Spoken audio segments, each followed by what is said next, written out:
Today we're out here answering your snowboard questions, so if you have questions, definitely pop them in the chat. And we've got some cool stuff that I want to talk about. And first, we're going to start over here on shopbenetek.com, which is my company, my website. By the way, go to this website and we're doing a ski pass giveaway. Literally, giveaway. This thing right here. So it's win a season pass, right? As you see this, or reimburse up to $100. So what we're doing is if you just follow us on Instagram at shopbenetek on Instagram, you're gonna get a chance to enter to win. As you see on how to enter over here, follow Shop BENETEK. Now, like the giveaway post, which is going to be pinned on the top left, you get one entry. You share this post, you're also going to get an entry. Also, for every $10 you spend in the BENETEK store, it's going to add more entries. So for every $10 is another entry. You spend $100 is 10 entries in a chance to win a season pass. And it's gonna more, it's like literally $800 going towards your pass. So pretty freaking awesome, pretty freaking sick. So that's gonna be like numero uno. Where is my chat box? WTF. What are we doing here? My screen is absolutely frozen, and I don't know why. So that's gonna be like number one, first and foremost. That's gonna be the big thing going on. Also, check out like our gear. We got tech hoodies. They're starting to sell out, so just know that some of these are not gonna be available. Also, I'm working on new photos because trying to make the website as awesome as possible. Check out our BENETEK line, which we have these jackets. You've been seeing them a bunch. They're freaking sick. Like at the end of the day, I want to create, like there's three things that I'm looking for in a jacket. One, it's gotta be non-restrictive, right? If I'm trying to do tricks, backflips, underflips, 900s, or ride moguls, cliffs, and trees, I want a jacket that feels good, so that's number one. Number two, it's gotta look good, right? It's gotta be interesting, kind of fun. That. Number three, it's gotta have good features like good pockets. Pockets are extremely important, especially separating your snacks and your cell phone, your cameras and all that stuff. So this this jacket, I created this jacket with the intent of solving those three problems, so check that out. That's going to be there. And then we also have goggles and stuff. These white ones are actually sold out, so it's just going to click to here, but these are sold out right now. And then, so we got goggles. So if you're interested, pick some stuff up. That's going to give you the opportunity to win some more stuff over on the chance to win. So that's what we're going to be doing there first and foremost. Okay, now if you have any questions, pop them in the chat because I want to answer your questions. You got questions? I'm your dude. We're going to solve these problems, answer these questions, okay? First and foremost. So if you have questions, definitely come vibe with me. Can confirm the white goggles are nice. LFG, let's front door go. Pop out chat. There we go. Boom. So we're going to be doing that. So if you have questions, comments, concerns, definitely pop them in the chat. And if you're interested in supporting the channel, other than buying like, I already have all the gear that I need, go ahead and check out the donation link that's going to be pinned. Help support the channel. Plus, I'm going to deep dive on your questions if you have it. So if you want to leave a tip or a donation, it's going to be linked there and it's going to be pinned as well. So on that note, if you have questions, let's pop in the chat. If not, I do have some stuff that we can discuss, could chat, we can vibe with, because that's what we're doing. Vu, what up, dog? How we doing? We also got Mike. What's up, Tommy? It's Gabe. Met you twice at Big Snow. Invited you to UFC last time. Yo, Mike / Gabe. No, let's go, dude. I appreciate that. Yeah, it's pretty hectic when I go to Big Snow because like I got like 1,000 things going on and I wish I could do it all, dude, but I appreciate the invite, dude, like seriously. I got a question, by the way. I think that yellow blue jacket is sick. Really nice looking cut. Let's go. But you got a question. What's the question, dog? Mike's my alias. Let's go. But you do have a question. What's your question, dog? I got you on that. Jacob, what's up, my dude? How we doing? Have you ever been to Palisades, Tahoe? Going for the first time in March with all the boys and got an Airbnb. I've actually never been to Palisade. Nope. I've done some other places in the Tahoe area like North Star, Boreal, Heavenly. There's one other one, Sierra. I've done all those, but I haven't made it over to like Kirkwood, or I haven't made it over to Palisades as well. So yeah, there's definitely some traveling and stuff that I got to. I definitely got to get some traveling in. Also, what do you guys think of the background? I absolutely had this like massive background and I posted on my Instagram story and all the panels fell off. So I had to like strip them all down and then reset it. And then I think I'm going to paint the wall black, but haven't really decided. Don't know yet. Mike says, well, it's really Gabe, right? Gabe. So question, what rider do you think is the best mechanically? Ooh. Ooh, that is a fantastic question. I think somebody who has like literally proven to have like the mechanics, especially like, okay, we could argue like good mechanics is adaptability and ability to land. So somebody like you had just mentioned, like a Mark McMorris, is somebody who has over the test of time in variable conditions, variable setups, has consistently performed, which to me is like, dang, this guy's technically proficient. He's good enough to handle all these different variables and adaptable. I definitely think that that is like what I strive for. Now, I'm a big fan of watching snowboarding that is like technically proficient. And when you own it and you ride with authority, I'm a big fan. When it's like sloppy, I don't care for it, to be honest. Just like I don't care. It's like sloppy and gross and ugly. I'm not a fan of that style of riding. But yeah, but some people like it. So definitely not hating on it for sure. But yeah, that's kind of my thought on that, Gabe. And then did you watch the Knuckle Huck this year? Yeah, it was interesting. A Knuckle Huck is kind of an event that is, how do I put this? I think Knuckle Huck is an incredible event, and what I really want to see is that it is a advanced level of creative expression and technical riding, not a slope style trick off of a knuckle. And so that was like a little bit of like an interesting play on last year, where it was like, oh, we're gonna just do like a bunch of like dub back 10s and 14s and just like turn it into like a slope style event. And it's like, well, I thought that Knuckle Huck was supposed to be like a creative expression off of a knuckle. And so then when you have somebody who's like doing like triple front flip, pretty gnarly because they're not doing that in slope. So I like that. But then he also like intentionally or not intentionally, I'm assuming intentionally, was able to touch the knuckle. Like, I think that's cool. And then you have like people who are like doing tricks that are innovative and cool and different. That is what I think should be rewarded, of like the innovation and creativity, not just, you just did like, you did a 1600 off a knuckle. It's like, well, then just go to big air, bro. That's just my take on that. So I liked when they have like those creative people. Carson, what up? I'm a big fan of the tutorials. Appreciate it. I'll be coming out to West Colorado for the first time, February 8th. I believe we're going to Vail. Good time. Any advice on how to maximize my growth and experience while I'm out there? 3 big things. 1, dress appropriately so that you're like ready to absolutely go, because sometimes Colorado and like Vail specifically, it's a little bit lower in elevation. So sometimes if you're in there and like, I guess in February is actually not a big deal, but like in April it could literally rain or not. But February should be pretty good, and that's actually coming up pretty soon. So I would say make sure you just dress so that you can like feel good all day. Bring toe warmers, hand warmers, whatever. That's number 1. Number 2 is just like, I would pack snacks on your body so that you can just like, instead of going in and spending an hour and 2 hours eating, you just like grab and grub, right? Grab and grab. So then that could be like super useful as well. And then also, if you can, take a lesson. You want to maximize the actual like progression that you have, is take a lesson. A lot of times if you're a bit of an advanced rider and you go to a group lesson, then you're going to be able to actually get like not 50 people in your class. You probably have like 4 people that are pretty at the same level. So I think that's like something that could be really, really cool. Also, big shout out to our boy, Steven. Steven, dude, okay. Steven, do you want a code for the jacket? Do you want a code? Should I just give you a code? Because I owe you some stuff and we haven't figured it out yet. So Steven here, big shout out to Steven with the $10 donation. He's won some stuff on this channel, and like, I got to get it to you, bro. Got to get it to you. So let me know how you want to proceed on that. You can just, whatever, you know how to contact me, but yeah, I'm down. Super big shout out to the boy. Also, if you get a donation and you give me a donation, appreciate you. And you get a chance to spin the wheel of awesomeness, and you get a chance to win stickers, which Steven's won like $1 billion worth of stickers, and he just won another free sticker.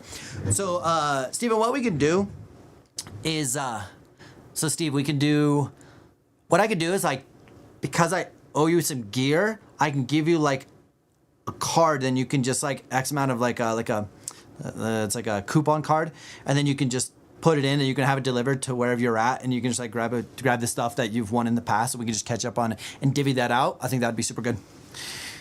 So go back to, so yeah, appreciate the $10 donation. You want a sticker. So let's go. Let me know how you want me to handle that as well. Moving on from there, I would say that we have Knuckle Huck. Love when it's like innovative. I think kind of covered that. Ghost, what do you suggest my focus should be? All right, so oh yeah, that's where we were. So that.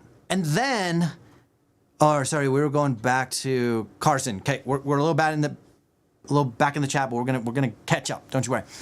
With that said, I would also say like get a lesson because you're gonna be able to get. There's not going to be a lot of people there. Get a lesson. The biggest thing about a lesson that's great is you're going to be able to get feedback. Hey, you're. This happened at summer camp or like many times I've coached. Like, hey, Dave, get lower. And Dave's like, I'm so low. And Dave went from like this to like this. And I'm like, Dave, get low. He's like, no, I'm just so low. It's uncomfortable. And I'm like, here's a video. You literally sank down about 0.7 of a centimeter, right? So then they're like, oh, so it's like that having somebody, A, to feel me, B, to be able to actually just get some feedback is going to be like the best way to progress. Other than that, you're just going to have to like kind of watch videos, figure it out on your own. Also, I do have a summer camp where people come ride with me. They vibe. We focus on freestyle, but we teach a lot of different stuff. We've had a pretty high success rate of like people stoked coming back. And we're already like 50% sold out. So if you're interested in joining a summer camp, you literally get to like ride, hang out with me. We stay in the same place, we vibe, and we go snowboard for 5 days. I literally am your coach for 5 days. Like, and that's like one of the coolest things about camp is like you get to work with somebody who knows, that's been in the game, you trust. And I have like a track record of like having done a lot of cool things and helped a lot of people progress. So that's like something you can trust too. Durple, what's up? It's good to have you back. Hey, it's me again. There we go. See, I even knew it.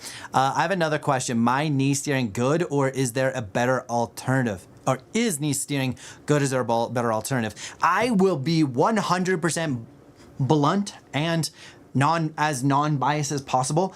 I truly believe knee steering is the best way to control your snowboard when it comes to needing to change directions while managing speed. Okay, now there's a big difference with carving and skidding and the application. Now, when you are doing a carve, that is essentially slicing the snow in a way that's gonna allow you to go left and right while minimizing speed loss, okay? Now, in that situation, we're not knee steering, okay? Knee steering is the best tactic to be able to go left and right while skidding the board. And when you're skidding, essentially you're creating friction, therefore you're able to manage your speed. For example, a good use case for carving is I'm going down a catwalk and it's really flat and I want to go as fast as I can, but I'm like only going 15 miles an hour because it's flat.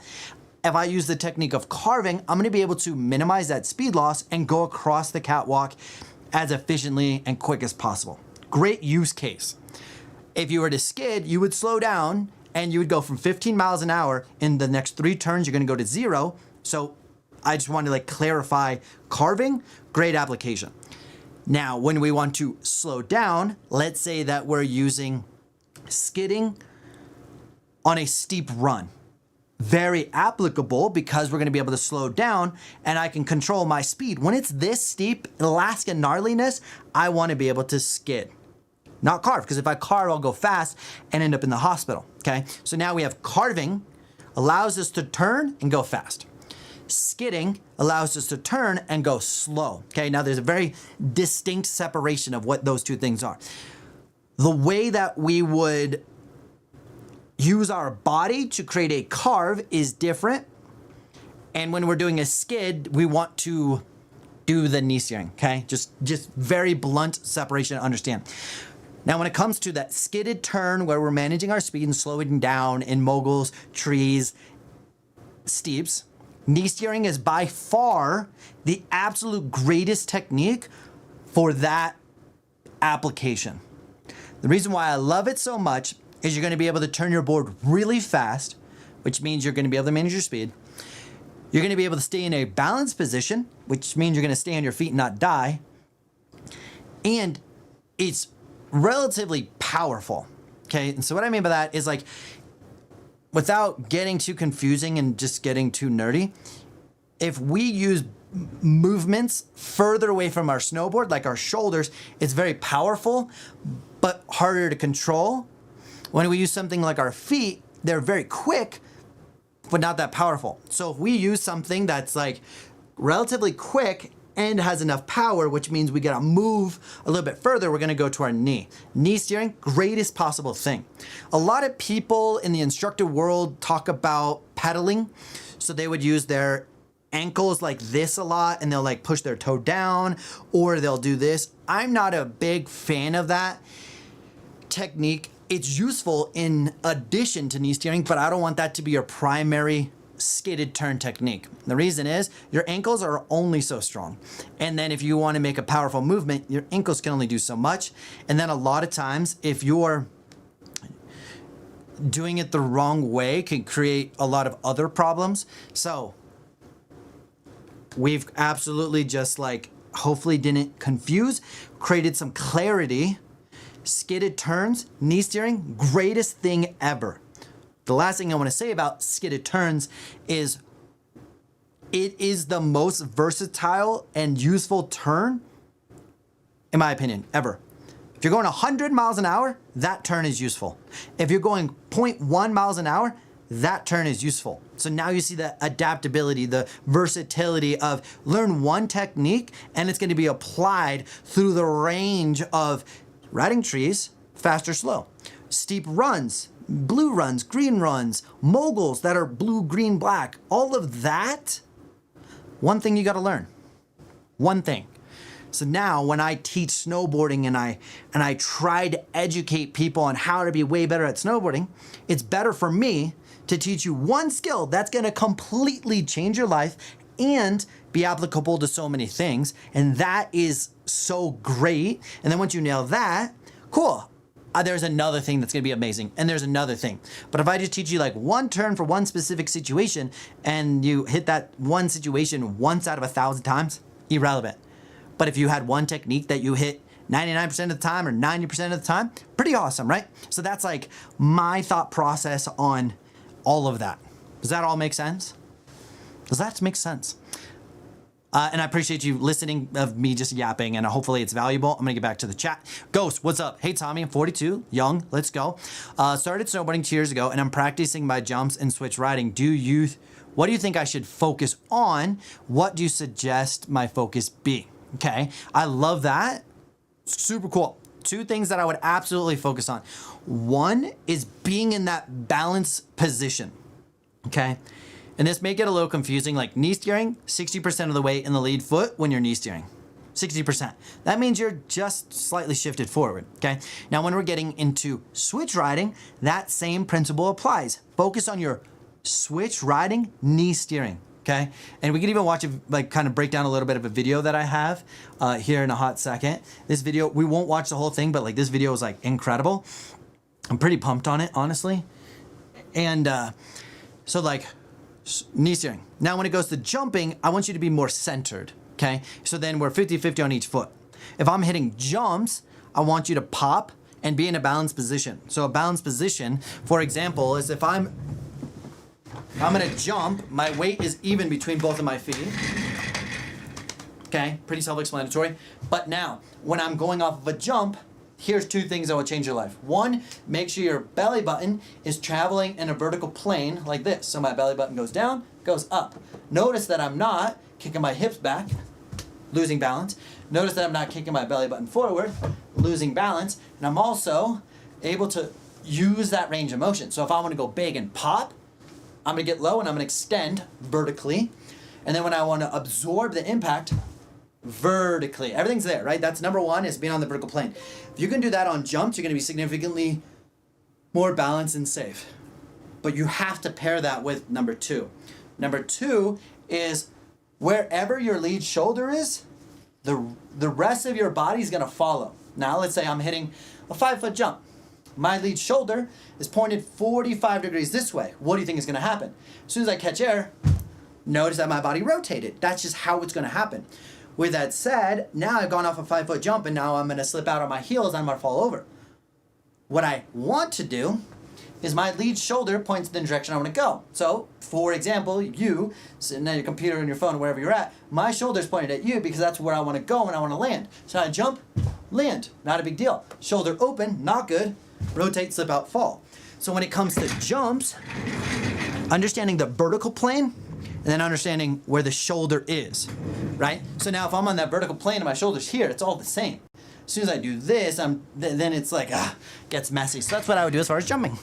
Now that principle is going to apply whether you're doing a 5-foot jump or a 100-foot jump. Principle applies. I would rather teach you the one skill that's going to be universal for the rest of your career versus like, here's the one way to hit a 5-foot jump and it changes for a 6-foot and it changes for a 10-foot and it changes for a 20-foot jump. No. Simple. Does that all make sense? We feeling pretty good about that, my dudes? Jacob, what up, dog? Okay, we got some questions in here. We're popping off today. I appreciate you all. I know people just showed up. I'm gonna show you real quick. Not a big deal. Go to shopbenetek.com. We're doing a literal ski pass giveaway. So shopbenetek.com.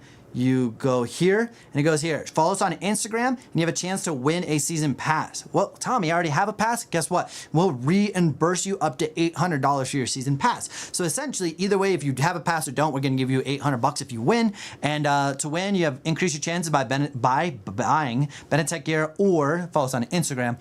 That's gonna be that. So just wanted to make sure everybody is aware that you have a chance to win a season pass. Like, what? Yes, we're doing that. Follow us on Instagram to make sure you're qualified.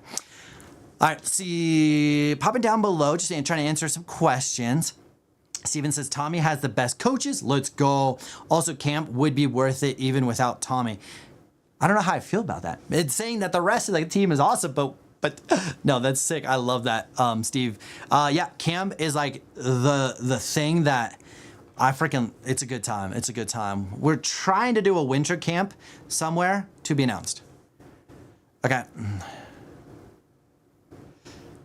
Okay, so let's go. I got a good one.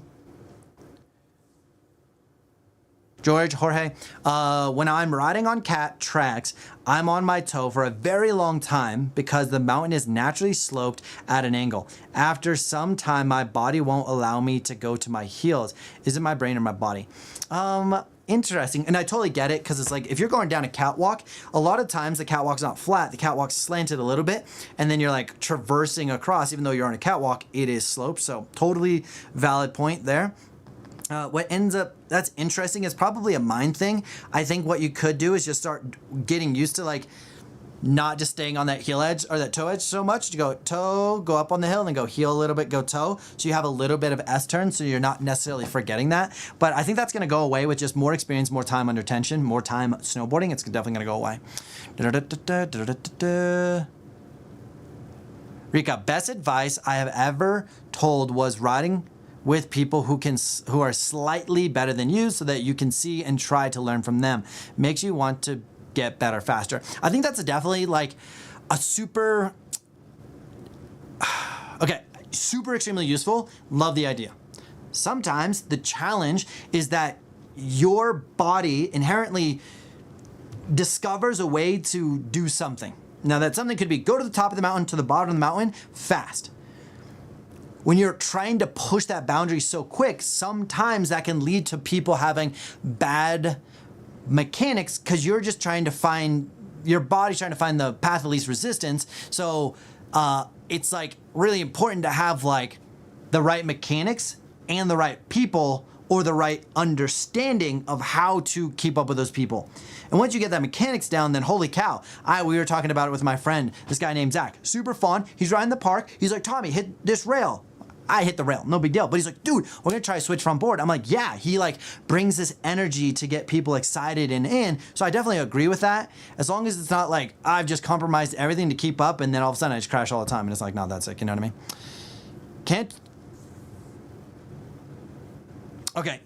Can't you initiate a turn with your knee steering, and then just shift the balance slightly and continue to carve? Once you get better at it and you understand how to carve good and knee steer good, then you can blend those because you have authority over your snowboard. What ends up happening is people think or have been told that knee steering is for carving, and most times if you can't control it and you don't know what you're doing, that leads to a skidded turn. Now that's gonna frustrate you because you're like, I'm trying to carve and I can't do it and I'm doing exactly what you tell me to do and it's not the outcome I want because they don't own the skill. Technically, I could do a nose press with 80% of my weight over the front foot, do a nose press and still carve. with like that mechanics, right? So it's definitely doable, and I definitely agree with you. Most people are not to that level of understanding in the kinesthetic body position and knowing how it feels to accomplish or execute the separation on an instant. Make sense? Do you your guitar? Do you detune your edges? If yes, how? Okay, this is it. Here is a snowboard, and as you can tell, sadly, it is broken. But I detune two things, okay? What I do is yeah, you can actually see that. That's actually kind of cool. Okay, two things that I do when it comes to actually tuning. Let's just call it tuning, because there's both detuning that I do and as well as tuning. So number one is I create a base bevel. So this edge right here on the base where it's sitting flat on something, that I end up going to a shop, somebody I trust, and doing a 2-degree bevel. So now imagine that you're sliding a box and your edge, the sharpest part of your edge is flared up by 2 degrees.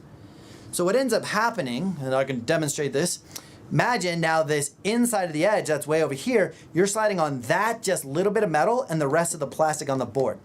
So that when I'm like, I'm kind of like a little off when I'm riding features, I have 2 degrees of range of error, right? Room for error. So now I have a 2-degree base bevel, but then I match that with 2 degrees so that it's still sharp AF, but I can go ride boxes, rails without hesitation of catching an edge. I personally don't like detuning the entire edge because I want to have grip on an icy day. I want to have grip going off of a 60-foot jump. I want to have grip going into the half pipe, carving or whatever, so that I can have the best of both worlds. I want a sharp edge when I need it, but I also want a forgiving edge when I need it. In this, 0 downfalls. I was talking to a friend of mine who's like a national team instructor, like nerdy instructor. Her name's Corey. And I was like, you gotta do this, you gotta do this. And then she's like, oh, somebody at a shop told me it's a really bad idea. And I was kind of like, at the end of the day, like sometimes I'm very opinionated because I've just been doing this for so long and I believe in stuff with passion. And I was like, he's wrong. Trust me, he's wrong. He doesn't know what he's talking about. He's probably never tried it. Just trust me. Try it, try it, try it. A week later, she texts me like, I got to report back to you. This is the best thing ever. No downsides, and I'm so confident on boxes. And so then I voice messaged her back being like, all right, so we built some trust. She's like, 100%, I trust you. That's the greatest thing ever. So that's what I do. But I also will detune the contact points from this point up here. I round it out so that when I'm carving, this part of my board doesn't just grip the snow and like lock me in and I can't control it. So I will both tune my edge as well as detune the contact point. Does that make sense? And like elevating your gear to like not setting up your tune to elevate your experience is what I was really meaning to say. Let's go, my dudes. Okay, does that make sense? Everybody feeling like it all makes sense? We feeling all right about it? Let's go. I appreciate all you guys popping in here. There's a bunch of you guys. I love it. I love it. Appreciate you guys hopping in. All right, what else we got in here? I'm going to keep scrolling down.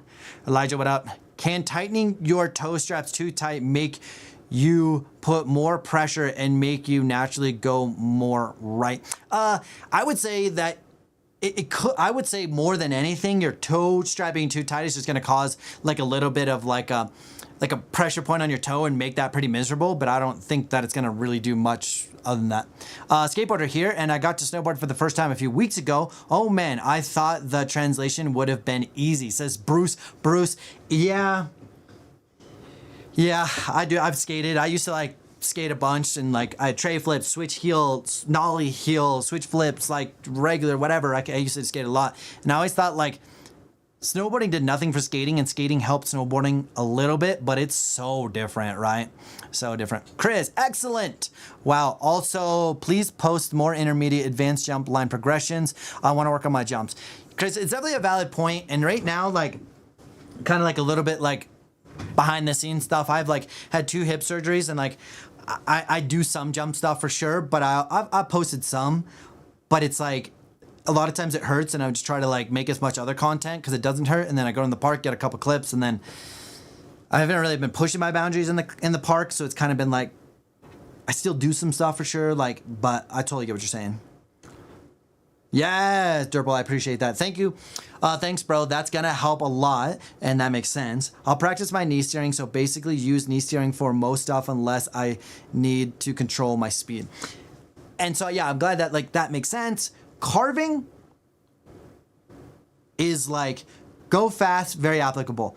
Knee steering is for skidding and managing speed. Neck flip, what up? What's the difference between doing a 180 in a straight line versus coming at an angle, if that makes sense? Neck flip, will you just, that doesn't, will you be a little bit more specific, or just tell me like the situation? Are we talking like a side hit? Are we talking straight? Are we talking like we need a little setup turn? Maybe just a little bit more information. Hey Tommy, I'm going to Silverton for heli skiing this March. I'm planning on bringing my Jones mine expander. Do you think I will need less pow oriented board? March might be a little interesting. Ideally, what I would say is like if you have two boards, like bring both and then see what the day is, because March can either be like really slushy and like not so power board needed, or it could just be absolutely blower. So that's gonna be like kind of like maybe like a last minute type decision, or like a week before trying to figure it out. Ghost, I appreciate you, dude. Oh, interesting. Worried about getting my new board stolen. Any tips, or should I not worry? I'm a big two things that you can do.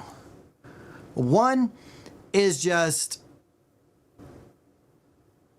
if you just like bring your snowboard everywhere you go, like for me personally, like I go snowboard and I don't eat at the resort, and then I just bring my snowboard with me and I just have it with me all the time, so I'm never really worried about it. Sometimes, yeah, some resorts are more likely to be stolen than other resorts. I've definitely had some athletes of mine get their board stolen. It's not common, but it's still like probably what, 1%, 2%, 3%, 5%, maybe even less, maybe 1%. What? Let's go! You're a freaking legend. Absolute legend is in the building. Let's go, dude. What? Let me just finish this question, then we'll get to the boy. And so I would say that. And then the other thing is like there's some like strategic ways to place an air tag. Like what I ended up doing a while ago is under my binding is I put an air tag under the binding, and I kind of carved out a little section and put an air tag there. Because the thing is, if you have like air tag in a place that's gonna be seen, if I were to steal the snowboard, I'm gonna kick the air tag off and steal your board, right? So if you have it in a place, put it in your board where no one knows it's there. And maybe it could be a deterrent and people see it, but if you really want their board, they're gonna kick it. So that's kind of just like my thoughts. But we got the boy Vu in here with a absolute heater with a $100 donation. I appreciate you supporting the content, supporting the dream, and absolutely just being a freaking legend. We got Calvin, also known as Vu, in the chat. And we're also gonna give him a spin. I should probably create a light. Should we put some? Oh, maybe that's what we're missing here. Okay. Let's see. We're gonna put a light on real quick. It's not gonna look good at first because this thing is like bugged and weird. So it does that, and then I have to go over here. See, it doesn't make sense. It doesn't even look that good. How about this one? Oh, we're moody for sure. We got the mood lighting, and I was hoping that was gonna light this thing.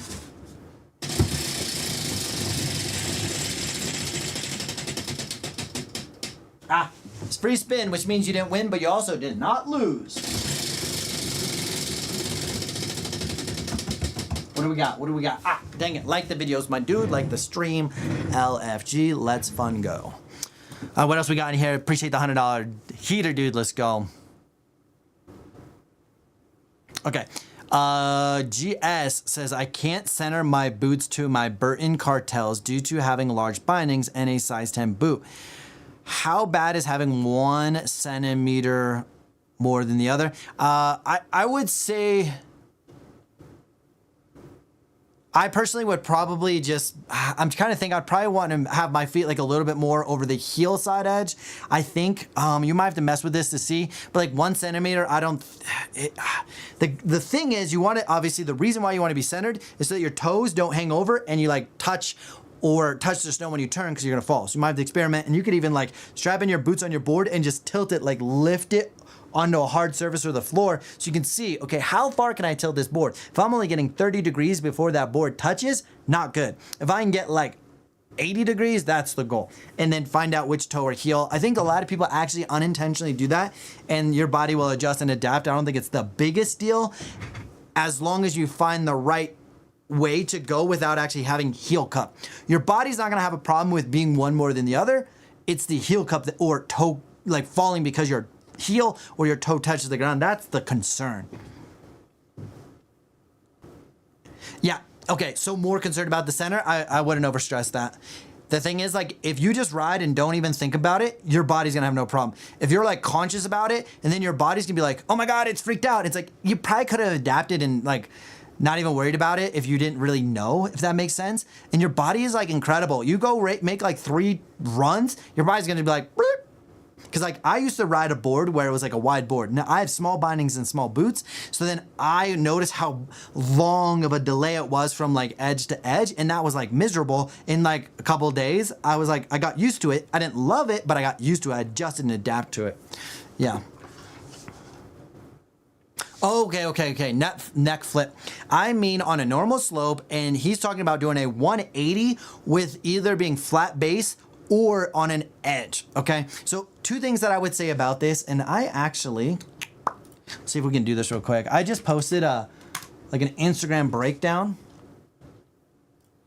on, like, I just did like a massive like breakdown on, I posted like an hour ago on like a frontside 180. So I would check that out on either TikTok, Instagram, even YouTube Shorts.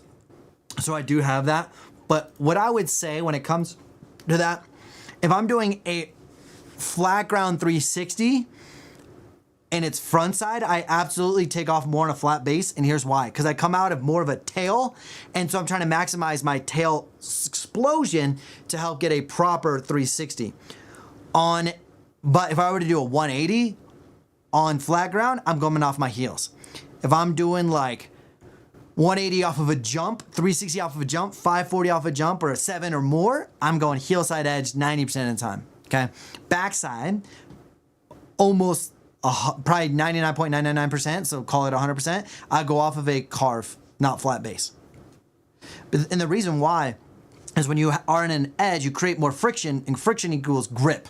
All of a sudden, I can grip the snow and have a better platform to throw off of. And I try to use this analogy. It's like, imagine that I'm on a chair and my feet are off the ground. And I try to throw a 180. Watch. It's really hard to do anything because I create a movement and the lower body goes in the opposition. It's hard if my feet are not on the ground to fully do a 360. Like, you could try it, and I'm not being exaggerating. You could try it. Get a bar stool or a chair and try to do a 360. And you could do this, but notice it doesn't matter how hard I try, it doesn't work. But the moment I plant my feet on the ground, and now guess what? I can wind up, throw, and then release. Right? Because I had friction or grip on the ground allows me to do that. So you can get away with it on certain tricks to be flat base, but 99% of the time you're on an edge. If that makes sense. Ross, what's up, big dog? How we doing? Let's see, what else? I'm gonna scroll back up, just make sure we're getting some questions in here. Thor, what's up? Okay, you're answering your separate chat, but hello.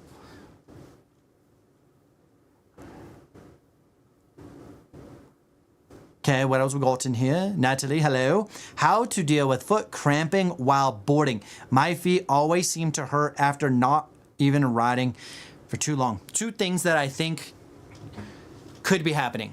Now, both of these could be the solution. Without riding, knowing you, this is what I got for you.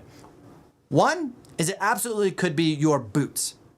If your boots are super stiff and you're having to use so much of your micro muscles, stabilization muscles to do all this work, that could be your boot just not really helping. Either it could be too small, and this is like a hot take. This is a hot take. People always talk about on your snowboard boots, you should go a half size small. I personally don't really believe in that. I think you should go true to size, or I personally go 1 size a little bigger. so that when my feet are in my boots, I can snowboard for 12 hours and not be miserable. That's just like my thought. If my feet hurt, I'm done. I'm cooked. I'm out of there. And when you're like, oh, we're gonna go a half size small and my feet are like this, not the play. Now, a lot of times people recommend that because they don't want you to move in your boots. Well, I have videos that argue that point. If you have good technique, that it doesn't matter. I have videos, literally, I can knee steer, I can steer with absolutely loose boots, bindings absolutely like ripped off. We did this last week, and I can still steer better than most people with good technique, even though my boots are loose and unbuckled as much as possible. With good technique, you can overcome that thing. So if you have small feet, or more like tight boots, that could be an issue. This is like, that's just how I feel about it. The other thing is, it could be bad technique, okay? One glaring, obvious bad technique that causes a lot of foot pain is when you're, maybe we watch a video so you have a video demonstration.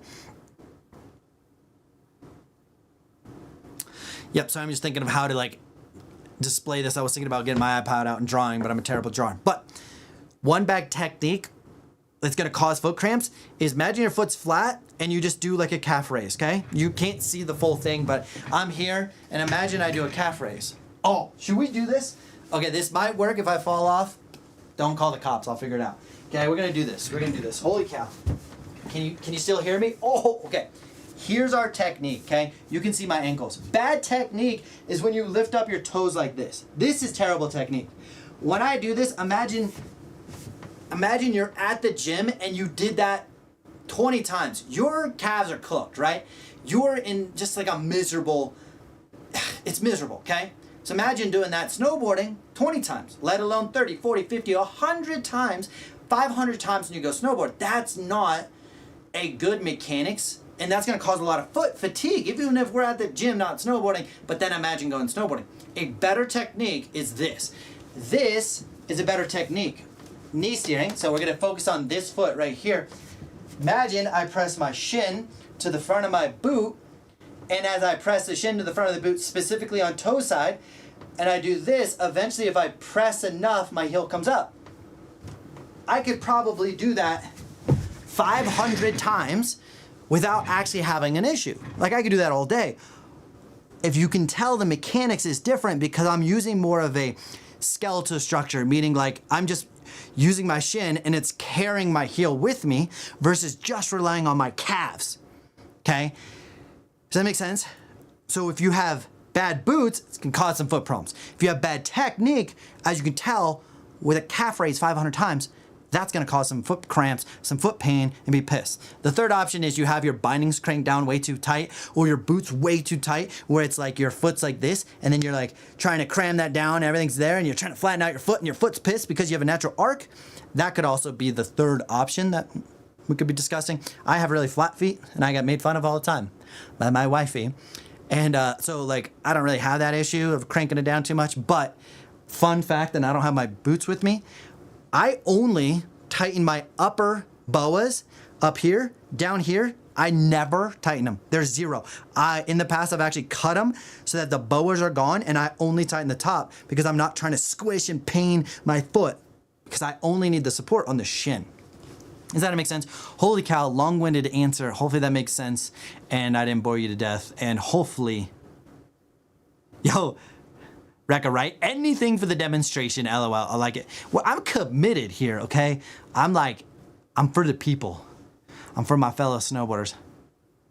Okay, Riley. What?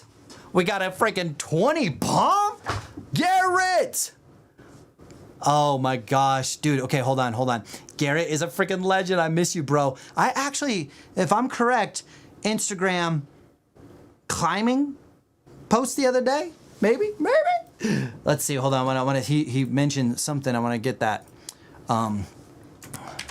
that.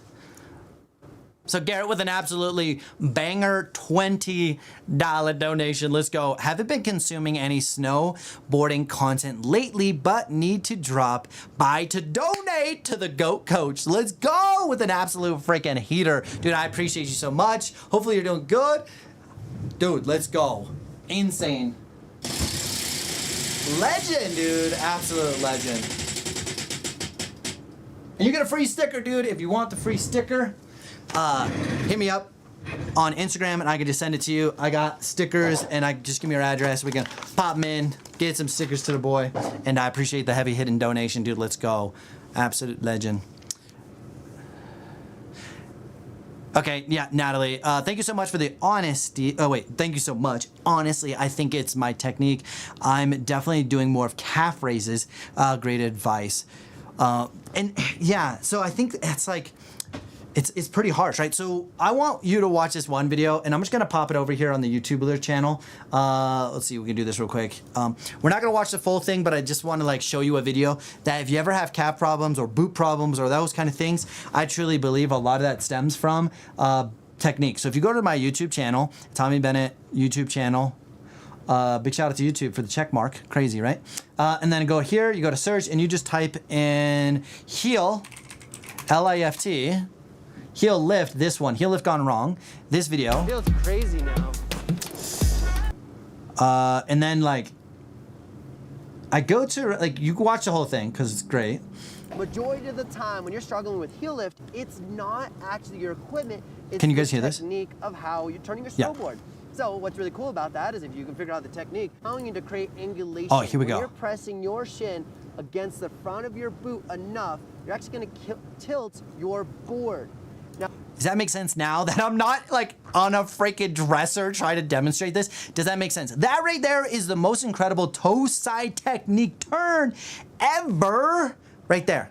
That is knee steering. That is how we can literally ride. And later in this video, I demonstrate literally riding with this boot this maxed out. Like this thing is 100% as loose as it can get. This is loose, and I even loosen my bindings. And this is the technique that is like absolutely game changing. Now what's cool about that is you're closing the ankle joint, and the more you press your shin in, the more your board's gonna twist and the sharper turn you're gonna get. The sharper turn you're gonna get. Let's go! Now those kind of turns are actually super useful for trees, moguls, short radius turns, which is also really good for steep terrain. So super functional. Now, with that said, there's YouTubers out there that are saying okay, to press a rock down in the ground, which is exactly the wrong thing to do, and that's significantly gonna increase bad habits as well as heel lift. Now let me explain. If you're sitting in your car, or if you're walking, or you're standing around watching this video, and simply lift up your heel. I just popped the link in the chat for this video. And you're gonna open your ankle joint, and you're gonna pretend to squish a rock on the ground. What essentially you're doing is you're lifting your heel out of your boot. Oh, look at that calf raise. You see that? So I strategically put this boot in this position, and look at this. I am committed. It is cold. Ski patrol's on the back. I'm cold toes, but look at this. Shin not forward. This means it's all reliant on my calf muscle right here. So all reliant on the calf muscle, and now I'm doing this to turn. That also doesn't mean I'm leaning into the turn to make that turn. It's all right here. So now what the stem of this video was for is heel lift. A lot of people get heel lift out of their boot because of technique, not because of their equipment. I would argue 90% of the time it's bad technique that causes heel lift. That's my opinion. Not creating a tilt in a positive way, you're creating a tilt in a very less functional way for a snowboard. Okay. Does that make sense? Is that feeling pretty good? Everybody feeling like they kind of understand that concept? Okay. We got another one. We're gonna add another video to the queue. We got a jump question. I love jumps. Jumping. Harmon, when hitting a jump, where do you keep your weight? And do you ollie or pop? Okay. And if you can't tell, I'm absolutely dyslexic. So instead of saying pop and ollie and pop, it all just whatever. We make it work, okay? And we got Boo with an absolute 5 gifted memberships. Are you serious? Everybody who's in the chat, definitely say thank you so much. We got Boo with an absolute banger, supporting the channel and the community and the vibes. What a legend. Damn. Look at that gifts. Let's go. We can give the boy a spin for a gift too. You gotta win a sticker. The boy's got another sticker. I'm gonna owe you a sticker, bro. Hit me up on Instagram. I'll send you a sticker, dude.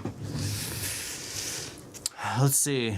Let's go. Look at that gift. Okay. I appreciate the donations or the gifted memberships. Okay. So we're gonna talk about jumping for a hot minute. Now, I think this video that we're about to look up is an absolutely incredible video. Okay. We're gonna go to this video. We're gonna go to video, type over here, over to Tommy Bennett's channel, and just type in JUMP, okay? We're going to jump. Now, there's a couple different videos here that I've done. Okay, this one, not bad. Yeah, it's good. Okay, we got pop versus ollie. Okay, not bad. We have this one that I wanna watch. So I might have to remake this video, but I don't know if I will. I don't know, okay? So as we can see here, this video is called, you can't see it, my bad. This video is called Top 5 Common Jump Mistakes on a Snowboard. Now in this video, I don't know if we're gonna watch the whole thing, but let's just talk about a couple things to make life just way more easier to understand. Okay, we're gonna skip forward. Oh wait, no, this is good. We're watching the whole thing, okay? That's a good jump, okay? That's a good jump. This is not. Okay, knuckle, fall, back seat, not good. Rotated shoulders, terrible. Lead shoulder, terrible. Skidding off early, knuckling a jump, terrible. Now, I literally am not that bad at snowboarding, but I literally demonstrated that so that I can help you understand what the flip I'm talking about, okay?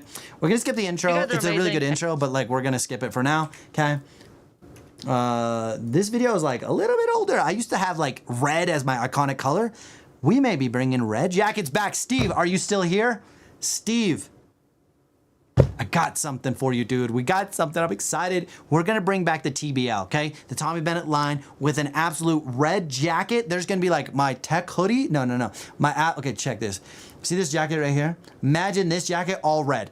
But it's gonna be 20K, red jacket with the pockets, with the added features of all the sick pockets and the lack of restrictions and the helmet, like red. Like, so excited. Moving on. Okay, so a couple things that we wanna talk about on jumping is we're gonna get some examples, okay? Okay, now I'm a massive fan of arguing that you should pop off of a jump, okay? Now, as we understand, let me switch screens. As we understand, let's just define pop. Pop is a 2-footed extension vertically, okay? Then there is something that's called an ollie, which means that we're going to shift our weight back, and to truly do an ollie is we're gonna retract the lead knee, decambering the board, making the board bend, and then as you leave the jump, you would pop, okay? I'm not a fan of that. Now, I've argued at lengths about this to some people, and I'm pretty definitive in my answer for 2 reasons. 1, I've snowboarded a long time at a decent level, and 2, I tested the theory, because I want to be open-minded. You're like, Tommy, ollieing is a better technique. Cool. I could argue it, but let's get real-world practice. So I literally did an ollie into an airbag. Here's my 3 outcomes. 1, I leaned back, tried to ollie. I slipped out, almost hit my head, almost got a concussion. Luckily, it was into an airbag. I fell, I was fine. 2, I did an ollie and it completely catapulted me forward and I landed on my head directly in the airbag and thought I broke my collarbone. Outcome 3, I just slipped out and just I modified my ollie to be a little less aggressive and I just leaned back seat and just went tail heavy, slipped out to my butt. So out of the 3 attempts I had, doing as we defined what an ollie is, it did not work.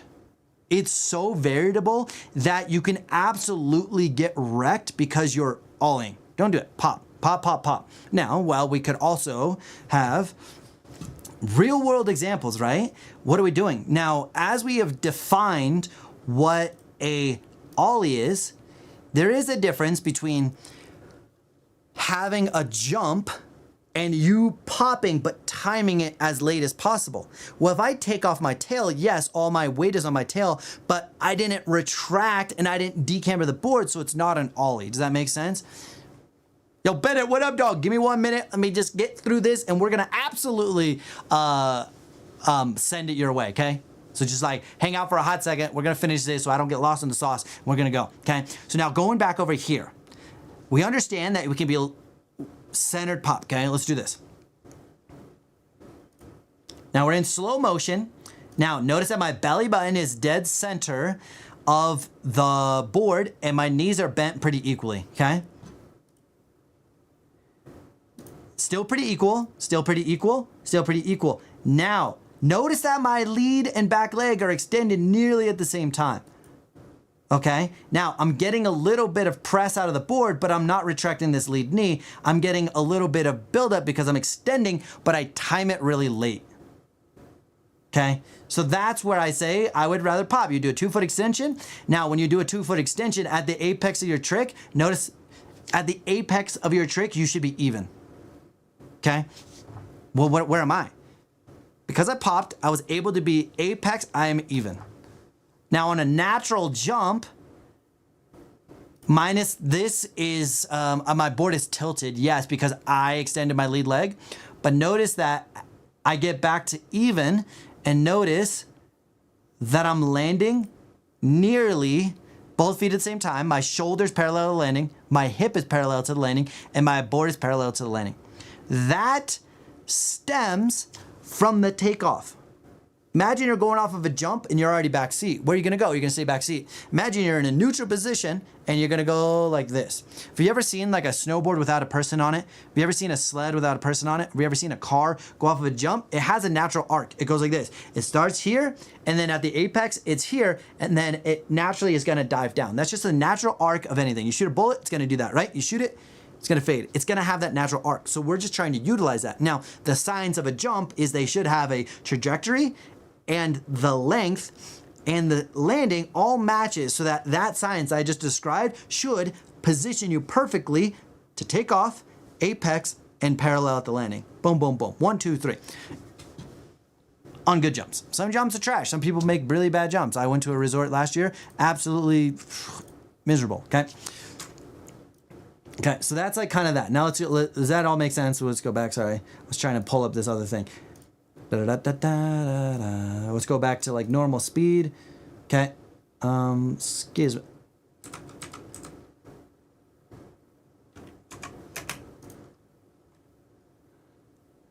Oh, this is good.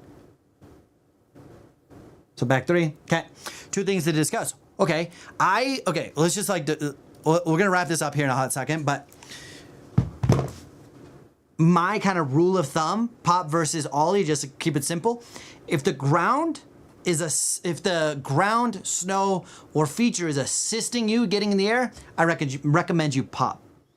If you're doing all of the work yourself, such as flat ground, I recommend you ollie. Here's a perfect example of ollie versus not. And I'm gonna switch screens. We're gonna go back one more, okay? Now, technically, I'm gonna say this is not really elevating me, and where I'm at, I'm gonna ollie, okay? Because there's no jump. I'm not hitting a jump. Okay, ready? You see that? It's a bit of an ollie. I ollied because there's no jump helping me. I'm doing the amplitude myself, okay? And then on the second one, okay, so here's a little bit of an ollie. Great. Now I ollied early so that I can time it and maximize my downslope. And now here I pop. If the ground is helping me, boom. I'm going to literally, if the ground or the feature is helping me, I'm gonna pop. If it's all on me, flat ground, real quick example, flat ground, right here. How do I refresh this? Can I start this over? Right here.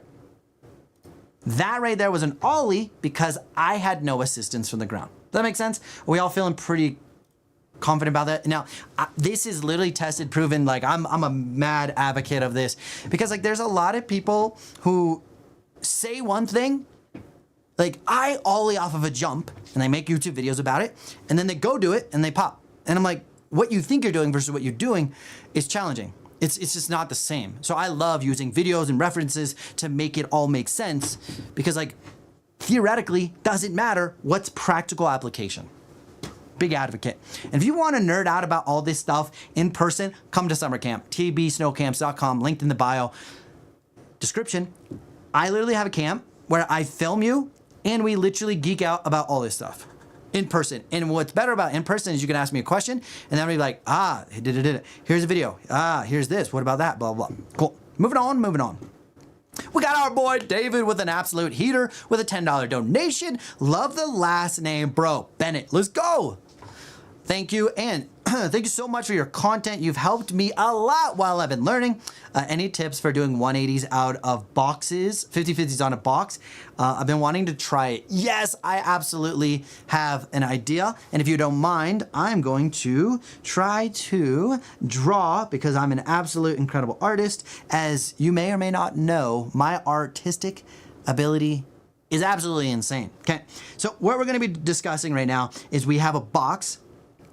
That's not the right tool. Okay, we have a box that's gonna look like this. Here's the end of it. Here's the box, okay? I don't know why that did that. Okay, here's our box, and it kind of looks like, you know, boom. Here's our box. Beautiful snowboard box. Now, we're gonna be traveling in this direction right here.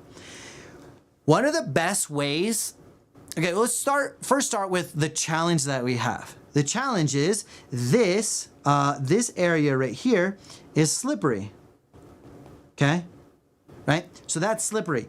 So we cannot generate our momentum while we're on the box, which is going to allow us to understand, okay, if we can't generate our momentum anywhere on this box, we need to actually generate our momentum a little early, okay?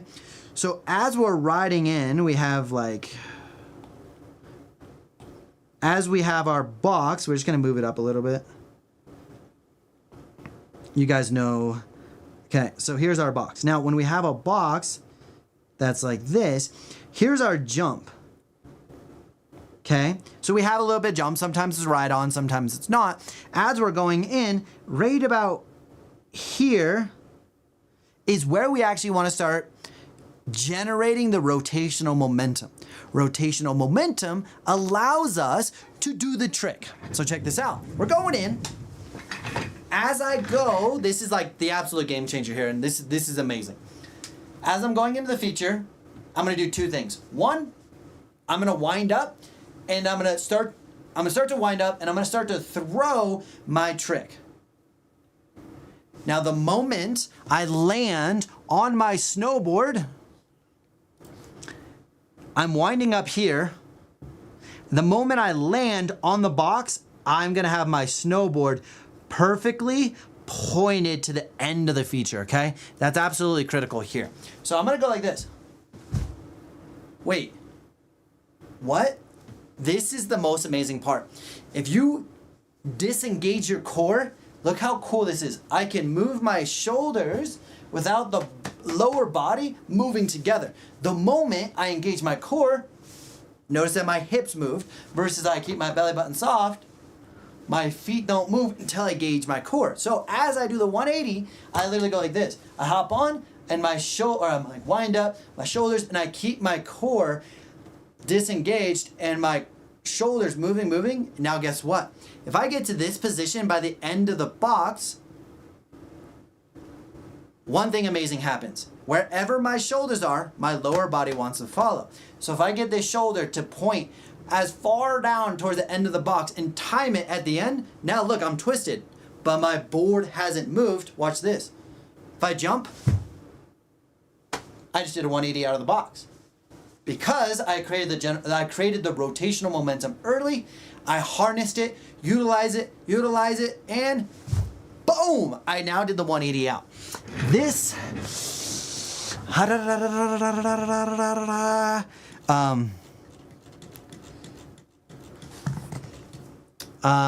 there's like some clips that I'm gonna try to find so you can like see a video of it. Oh wow, did I miss it? Oh, I didn't. No, okay. Okay. So I don't want to make you sick, but I want to show you like a visual example of this because I definitely did this summer. Is it this one? No. Dang it. I want to show you. Is it this one? No.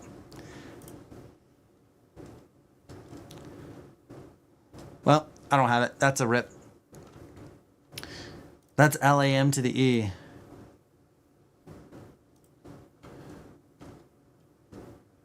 It's a front 3 out. That's that. Is it this one? No, that's lame. Sorry, I totally absolutely like dropped the ball. Well, never mind. I don't have that video that I was thinking that I did. So what if that does that all make sense? That this box, so then we create the momentum right here, we harness it, and then we release it right here, and then that's when we do the 180 out. Does that all make sense? David, does that make sense? I know, guys, my art is beautiful, I know. That makes so much sense. I'm happy you said this because I was probably going to try an 180 ollie out. Well, the thing with the ollie is like, can you do it? If you have the right mechanics, it's doable, but on a box that's slippery, you're most likely going to like get to this point, slip out because you're trying to set an edge. If I try to set an edge on a box, I'm gonna have a bad time. So understanding that if I'm trying to create rotation, but I take away my edge, I have to replace it with something else.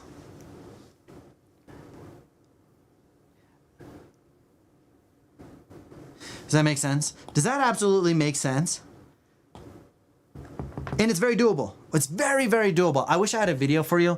I know I have one. I just don't know how much time I want to awkwardly sit here and scroll through Instagram because I've literally posted 2,000 plus videos of like videos and breakdowns and stuff.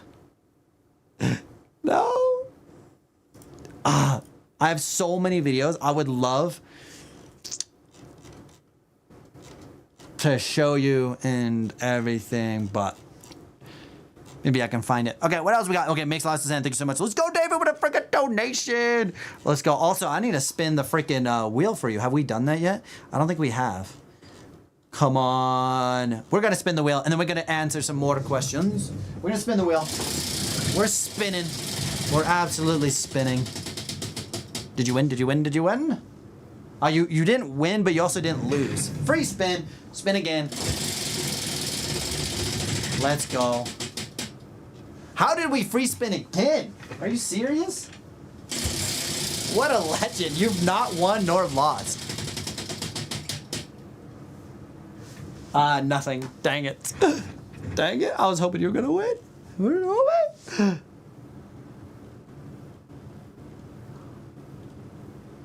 I am giving up. Okay, moving on. Giving up. Harmon, that ollie versus pop was super detailed. Thanks. I've definitely been ollieing and falling on my back. At my back. I'm gonna make sure everyone knows. Not wait, wrong thing. Not sick. Not sick. Not sick at all. All right, we definitely don't want to see, and that's like why I love doing this content and stuff because like I want people to have a good time. I want you all to be vibing. Chung, what up? Yo, Tommy, what kind of tips do you got popping off uneven surfaces like a weird side hit? Ooh, this is also another good question. A good question. Oh, this might actually be like, yeah, I think we're golden. I think we got something. Okay, weird side hit question. You just missed it. Okay. Okay, so in this context, I'm doing a backside 360. Now, the angle of this, a little weird. Now, we're gonna be seeing that there's like one bump here, and the angle of the... So I'm just gonna move this window a little bit so you can see it. All right, so we got this bump here, it's a little weird, right?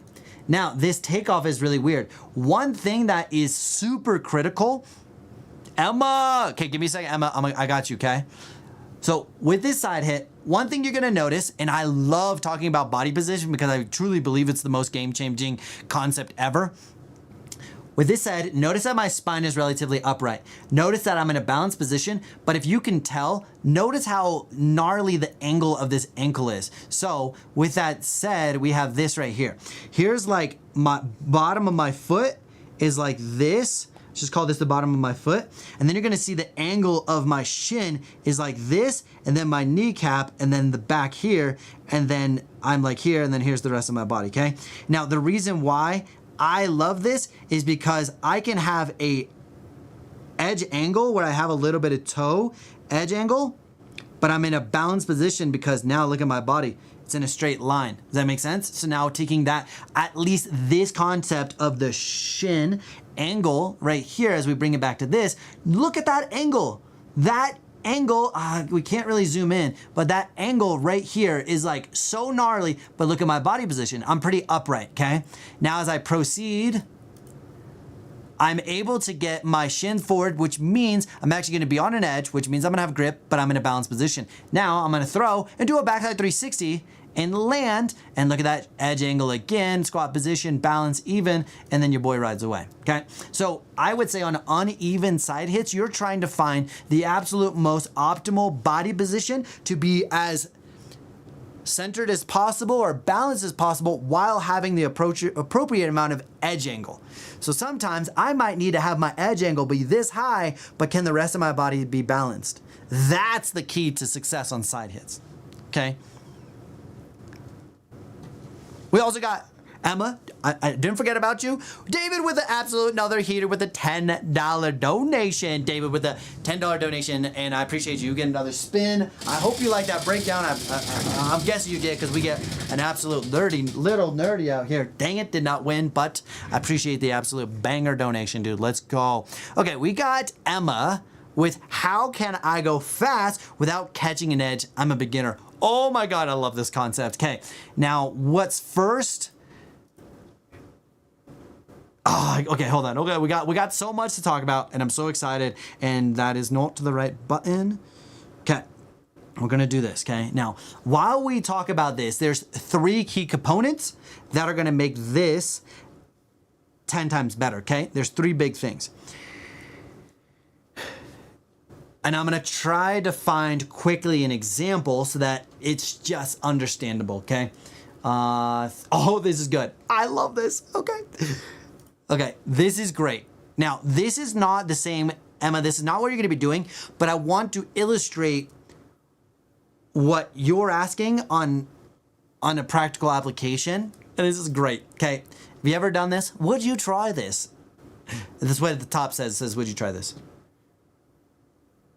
I'm literally going fast into a mogul field, and I'm like, I'm gonna die. And then the run starts to poke out, and I almost run into the trees, and I didn't, okay? So with that, we're gonna start to understand these 3 big components and make sure that you're feeling as awesome as possible. But this isn't just beginner. This is gonna be beginner, intermediate, advanced. This concept applies across the board. Number 1, wherever our shoulders go,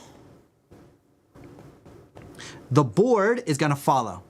Okay, so here's an example, and I want us to all make sure we understand this. Okay, we talked about this earlier, but this applies.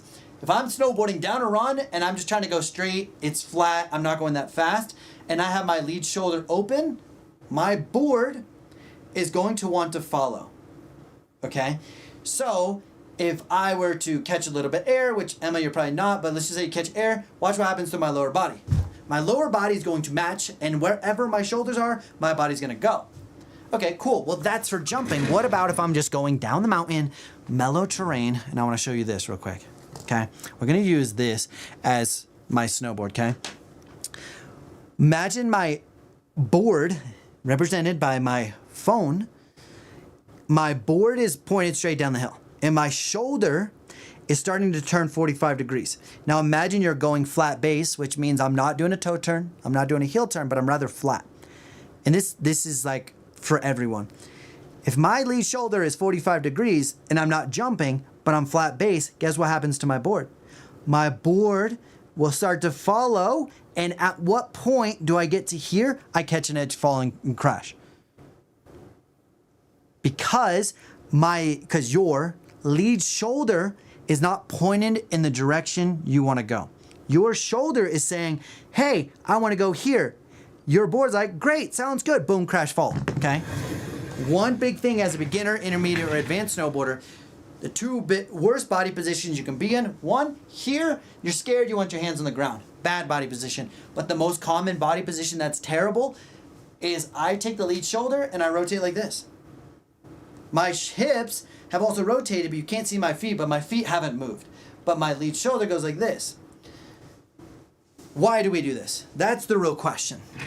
Why, as a snowboarder, do you put yourself in an absolute compromised position, which is going to cause you to catch an edge when you go fast? Why do we do that? It's simply, if I were to shake your hand, nice to meet you, I'm Tommy, where am I? Front side of my body's facing you. What if I was going to go walk down the street? What if I'm grabbing a Gatorade? Doesn't matter. I never do anything laterally for more than a couple seconds or a couple feet. Now, when we snowboard, your body is trying to get to its comfortable position, which is here. Your front side of your body is trying to face downhill. Now, if I had a giant logo on the front side of my hoodie, you would see the entire logo or a lot of it because you're trying to get your body to be comfortable. Worst thing you can do on a snowboard. The ideal snowboard position is athletic stance, shoulder pointed in the direction you're going. So I'm just going straight towards you. Boom. The only thing that turns is my eyes. Okay, yes, you're going to feel a little tension in your neck. That's something you're just going to have to get used to. And eventually you do it enough, you'll get comfortable. This is the most ideal body position. Because imagine I have like all this weight in my back. Now I'm in an athletic stance. What if I want to jump? This is amazing. I just happen to be going that way. That is the absolute number one thing that you're going to be missing as a beginner snowboarder. The shoulder is corrupting your experience. Does that make sense?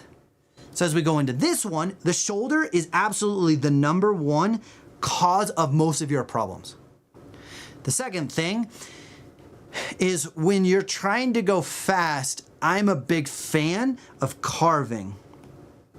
Okay? Now when I'm going fast, I don't have to carve aggressively.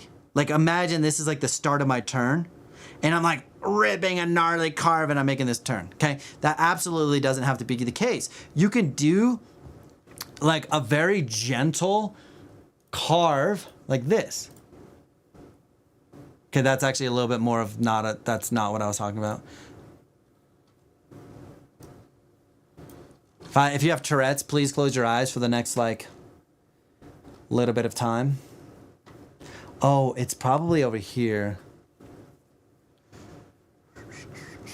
Sorry, I'm gonna try to find a video that's like really good that I'm gonna just not make you sick to your stomach real quick. Where is it? There's a video that is like the most beautiful visual example of what you should do. I'm gonna find it here in a hot second. It's like not that far back in the, it's not that far back in the feed. Maybe it is. Dude, I posted this video not that long ago. Okay, well, what's hard about Instagram is it's not a searchable format, right? You cannot find the freaking video you're looking for, and if I try to type it in the chat, it's not gonna work. Please hold, please stay, please don't leave me.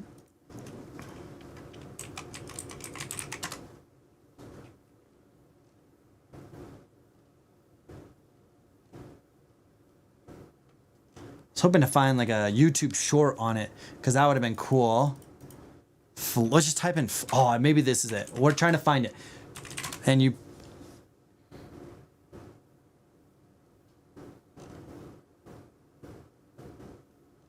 oh, yes, Dubular. Oh my gosh, I'm a freaking winner.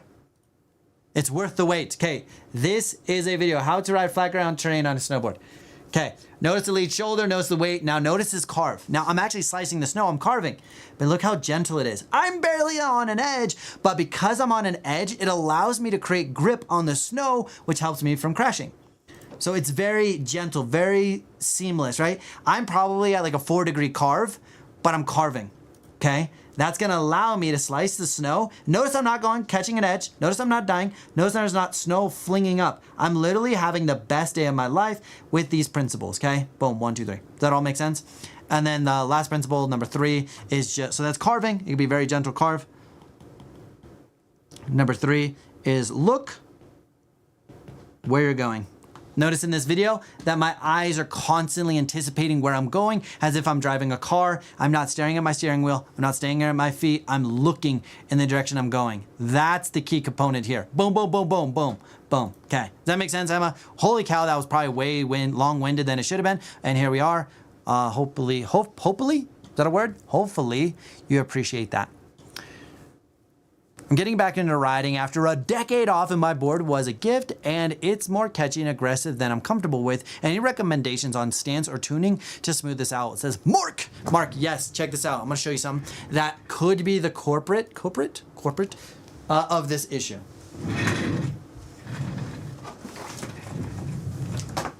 Whoopsie-daisy. Okay, don't mind. When it comes to detuning, this is what I do, and this is what, or sorry, not detuning. When it comes to like that feeling of like, this is what I would recommend to start with more than anything else, and this is probably 90% of your problem. What ends up happening on a brand new snowboard is that your edge is really sharp right here. Okay, that's normal to expected. The problem is that edge continues to be sharp all the way up, up, and up. So now imagine you're riding a turn and you're sinking 3 inches into the snow, which means vertically 3 inches is probably your board is actually up here engaging in the snow. Because if you're 3 inches deep, you're digging in, this part of your board is catching. And as that board, part of the board catches, it does this. It's called edge lock. As you're getting into the turn and turning on a carve or whatever, the board is actually gripping or biting the snow more than you want. So all of a sudden it's like, it's very like, you said it was like very catchy. So then like that board wants to catch because like that part of the board could be like too aggressive. So then what I do is I lay the board flat on something, and obviously you can't see it. I lay my board flat on something, and I grab a marker. Wherever that board is flat, wherever that board is flat, or the last part that it's flat. So let's see if we can find it. So like right here, it's still pretty flat. And then right about here, I would say the edge starts to go up. So I'll take a marker and I'll mark that spot. And then from that spot, I will round out the edge all the way out. And if you can't tell, like, I could literally like scratch some of the paint off of here, but on here, nothing scratches off. So like, I don't know if you can see that, but like some stuff residue is like, so this edge is sharp and this one is literally rounded to help prevent that. That's what I would recommend. That's what absolutely I would, that's what I would say. That's what I would say. Does that all make sense? Are we feeling pretty good about that? Let's go, my dudes. And if I'm missing your question, I do apologize. We are absolutely just lost in the sauce at the moment. And I appreciate you being here. But yeah, let's go. What else? We got people chatting, which is sick. Dominic, I think a combination of shoulders and riding flat, you can open your shoulders when you learn to ride on your edge. 100% if you can control your tension of your body. Okay. For example, I could be on a box with my shoulders 90 degrees, if not 100 degrees, and not rotate my board because I understand how to utilize the tension through my core. But most people don't get enough time snowboarding to have that ability to create the separation or awareness of the core. But I 100% agree. But when I'm teaching people how to do it, I don't want to introduce this concept of like, well, you can open your shoulders. But you also like want to create good habits. Like having your shoulders super far open is not a good habit for a lot of things. It can make delaying your turn from your heel to your toe hard, which means that moguls are going to be hard, steep runs are going to be hard, and trees are going to be hard. If you're in a neutral position and you want to turn right, you only have to go 15 degrees. If you want to turn left, you only have to go 15 degrees. But imagine your shoulder's 30 degrees here. So now I have to go to 30 degrees plus 15. That took time. That could lead to a lot of challenges. So that's where I love like being in a center neutral position and then be able to do really cool things. Does that make sense? Hayden, what's up, dog? I'm sorry. I think you may have like said this earlier, and I apologize. I was told to adjust my high back to match the stance angle. Interesting. Have you done this, or do you know if it's helpful? To clarify, I'm not talking about increasing high back or forward lean. I totally get what you're saying. And I personally don't have any bindings on this board set up right now, but we're going to do our best we can. So let's just say that, and I think what you're referring to, Hayden, is high back angle parallel to the edge, not to the same angle of your binding. Because if your binding rotates 15 degrees, well, so is your high back because it's all together. What some people like to do is, let's say you have 15 degrees on your front foot. As if I'm like 15 degrees, I'm going to try to draw this, but you guys, I'm going to draw this, but you guys are going to be absolutely blown away with my artistic ability. So like, just, you can pay for my art later. You can just send me $1 million. No big deal. Okay. For like the absolute most beautiful art.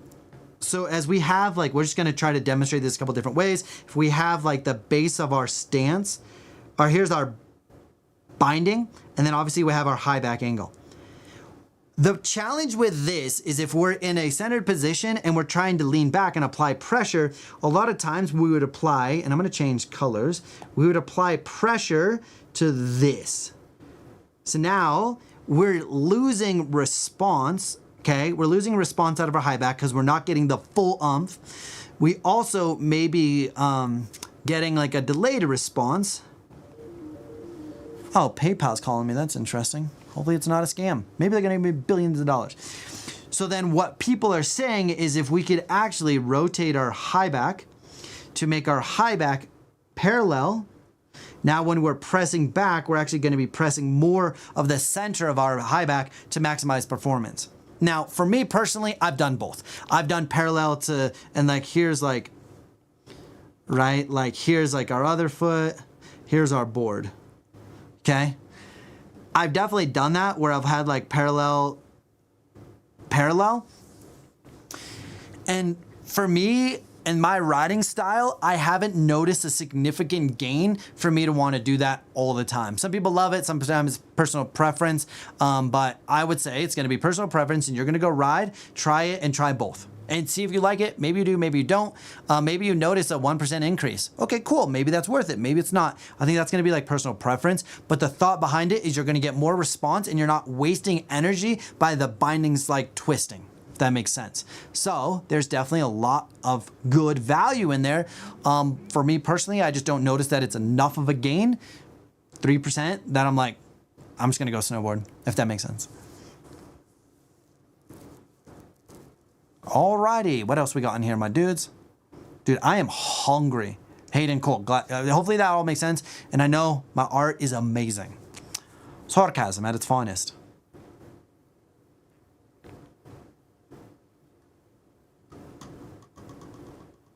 Pod, what up, dog?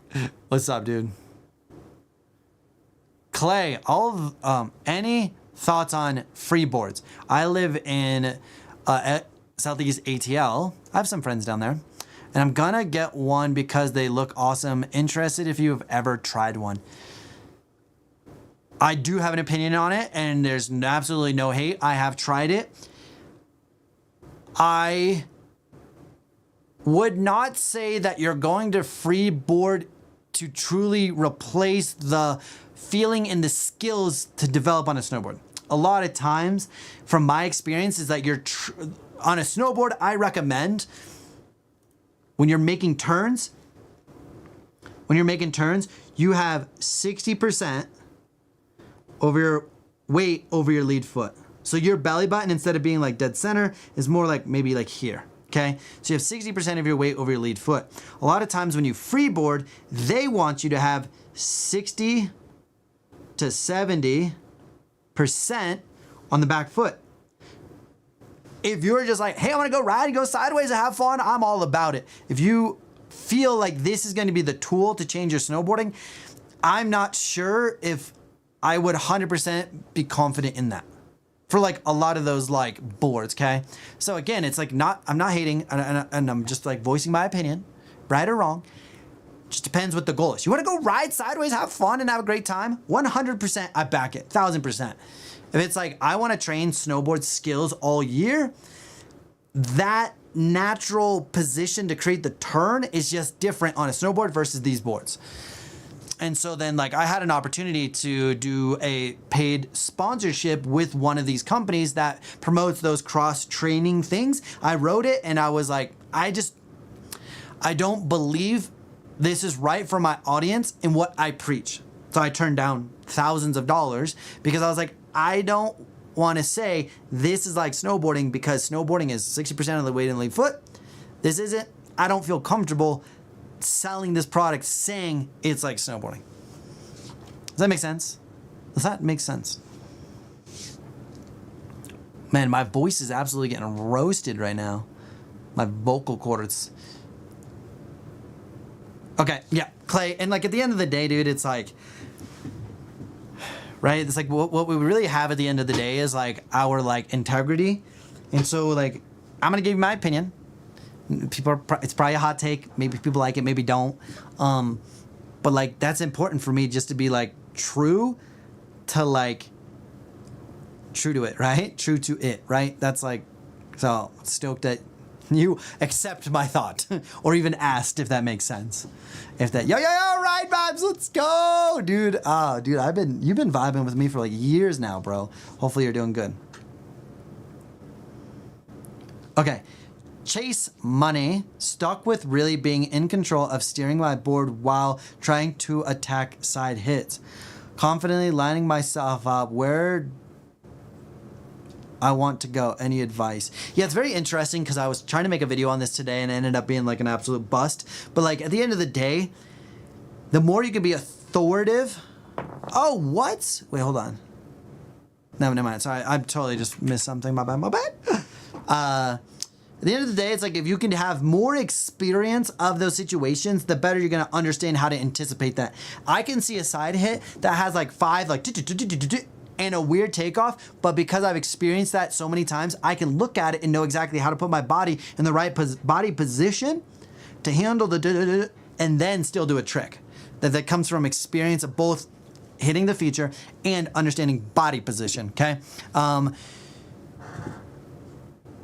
A lot of times, one thing that really helps is making sure your body's in a lower, like you're sinking your belly button down so that you can let your legs kind of move out from underneath you, whether it's like vertically over the bumps or it's like kind of hitting some like weird things and then going up. I think we just watched a video of this. I don't really want to spend a bunch of time trying to find this actually. But like when you hit like side hits, yeah. When you hit side hits, it's like truly about like putting your belly button in a lower position to be balanced and letting your legs go underneath you quickly.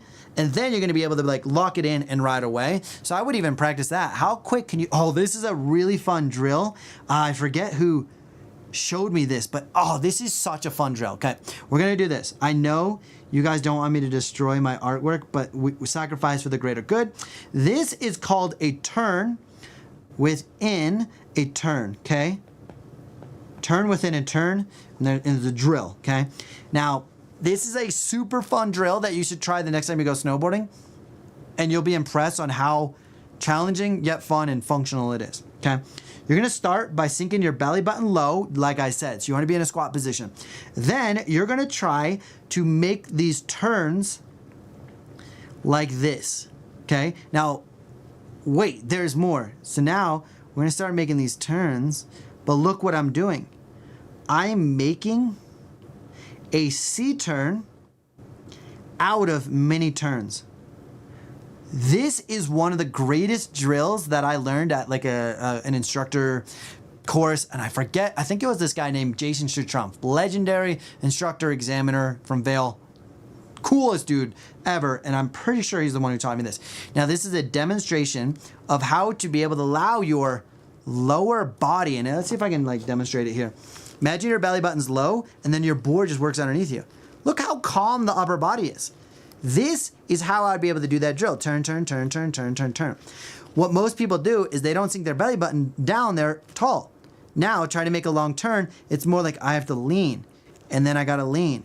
When you make a movement further away from your snowboard, the more time it takes. So imagine like this. It takes time. I go here, and it takes time. Even if I try to go fast, it's not gonna be fast. But the moment I can sink my belly button down, now my feet go like this. Look how quick we can move. We can do like heel side, toe side, heel side, toe side. That right there is one of the greatest drills you could ever do. A turn within a turn, okay? This is incredible. I should make a video on this the next time I go snowboarding, which I think I'm gonna ride or film Wednesday, Thursday, so maybe the next 2 days. I'm doing a photo shoot with one of my riders from BENETEK. We got this kid on our team, and he's like super cool. This kid's super cool. And like this kid's gnarly, okay? He's like 14 years old, freaking send it. He's on BENETEK. We hook him up with gear, and this is like how gnarly. This kid's 14. You want to see something crazy? This kid does not have a coach. Watch this. That kid's 14 doing a dub.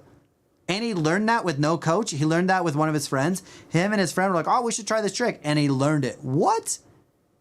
So we're going to do a video shoot with him tomorrow. Look at that BENETEK jacket. What a freaking legend. His Instagram is Joey Nick Shreds. Yeah, follow him on Instagram. He's the boy.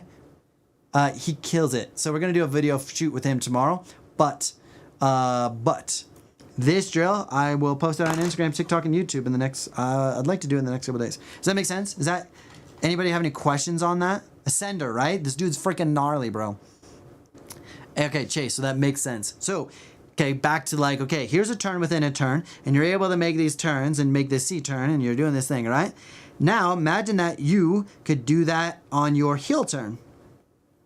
Now, I would recommend that you do this on your toe turn as well, so that you have this C turn. Now you can do it on both. Now that you're going to be able to make these turns underneath your belly button. Just imagine how much better you are prepared to hit side jumps when you have a side jump that kind of goes like this. Now I can make turn, turn, turn, set up, jump, right? Pretty incredible. But the ultimate goal is for you to go do a turn within a turn and start linking your turns. And now guess what we have? A beautiful linked S turns. Okay? That drill right there is so incredible. Only going to be able to do this if you start with your belly button low. Okay? Absolutely incredible. I gotta send some dubs. Got it. Got it. Exactly. It's freaking gnarly, dude. Send some dubulars. Absolutely no thanks.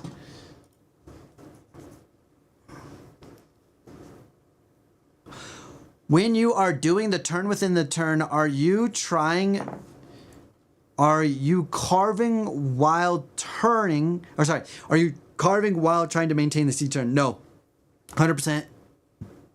This is going to be a skidded turn. That is all. This is all skidded. Okay, this is all skidded, which means that you're going to be able to like have that tail like kind of swing out. You're going to be able to do knee steering. And as you're doing this knee steering, you like want to be like 60% of the way front foot, knee steer, and do that. Carving would be really hard. If you were to do it carving, it would look like this. It'd be like really, it would be like long. It'd be like this. It would be the longest turn, and it would take up so much space. And here's like all of the trees on the side of the run. You would take up the entire run, and this is probably like 180 feet wide, and you'd probably still struggle to make this turn. And then when you start going downhill, you're going to be going so fast that you're going to have so much speed that you're only going to be able to do this like on a blue run. Sorry, 180 feet wide, maybe even like 300 feet wide would be really hard. Doable, yes. Hard, flippin' Does that make sense? Joe Miller, love your jackets, but nothing in my size. Any chance of 5XL? No, not this year at least. We have medium, large, and double XL right now, but no, we're not gonna have that yet. Maybe next year. I got some partnerships and opportunities lining up. I might have just gotten an agent to just completely change the game for me, which could be super cool. But nothing solidified yet, but I might have like an agent and doing some really incredible stuff, which I'm really excited about.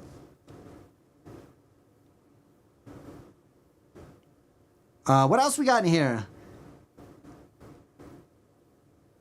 Oh, interesting, Joe. Colombia. I didn't know that. I didn't know that at all. Let's see. I mean, do I wear impact shorts? I used to. I don't anymore. Mostly because I just don't snowboard enough, and I kind of just like take it real easy and gentle these days. So I've kind of like toned it down. Ooh, okay. Blah, blah, Freeman. What is my opinion on different boards, like hybrid boards? So as we got like, we know, so we got like Camber is shaped like this. You have like a little bit and then it goes like this. That's going to be like our Camber board. Then you have like reverse Camber, which is like this, and then it continues and it kind of goes up like this. So this is going to be like our reverse Camber board. Then you have something that has like the tip. It kind of goes like up, down, that way. Maybe that's too much. Yeah, some of them do that. And that's going to be like our hybrid Camber boards. I think each of these boards have a specific application. This one, which is a hybrid board, is going to do a lot of things okay. But it's going to be a very useful board across the board. It's not going to be super gnarly, okay? It's going to be like a good introduction to a board. Reverse Camber boards, I say, should be only used for nose presses, slow speeds, or powder, okay? Camber is kind of gets a bad rep because a lot of times Camber, wait, let's go back to this. A lot of times Camber can have a bad rep for this reason. Okay? Imagine you're riding a board that's Camber, and a Camber board looks like this, and then you have like your little nose and little tail. If I were to be on a slope, I would apply pressure here, but it gets a bad rep because there's more of like this spot and this spot feel like you're getting a lot of like, the board is like gripping the snow and it's kind of hard to maneuver, okay? But the best part about this is going to be, when you're at a certain proficiency level on a snowboard, this is the dream snowboard. Because the more pressure you apply to the center of the board, it's gonna want to do this, okay? We have a Camber board, we apply pressure. Where does it wanna go? It wants to return to its natural state is here. So I apply pressure and it comes back. What if I apply so much pressure that I'm actually doing an ollie? Now what happens? I apply pressure here and it snaps back.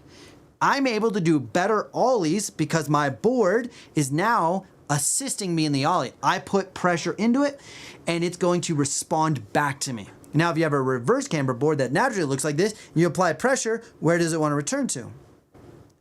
Back to its natural state, which isn't really anywhere special, if that makes sense. So then Camber allows me to get more power out of my snowboard. And that could be extremely useful in these specific situations. Imagine you're carving your snowboard and it's like this. Well, because it's now decambered and it's like, it's gonna be able to lock in the snow better and handle a lot of pressure, a lot of speed, a lot of forces. So if I'm making gnarly turns, I want a board that's gonna be able to handle that. Because if I already have a reverse Camber board and I'm making a turn, well, it bends and it doesn't want to hold its integrity. It's gonna slip out. It's not gonna be as awesome. Now, imagine I'm hitting a big jump like the dude Joey. By having a Camber board, I'm gonna have more stability going off a big jump. Pretty practical. What if I'm carving really fast down the mountain?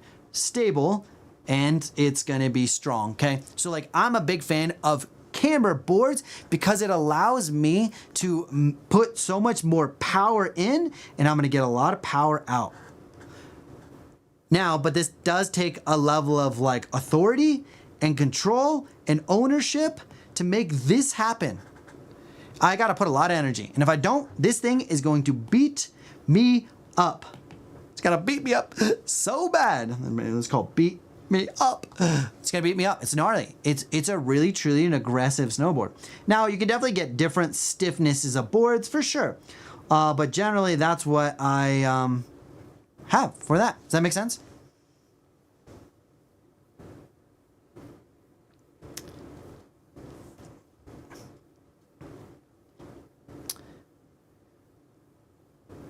I'm looking at what else we have in here.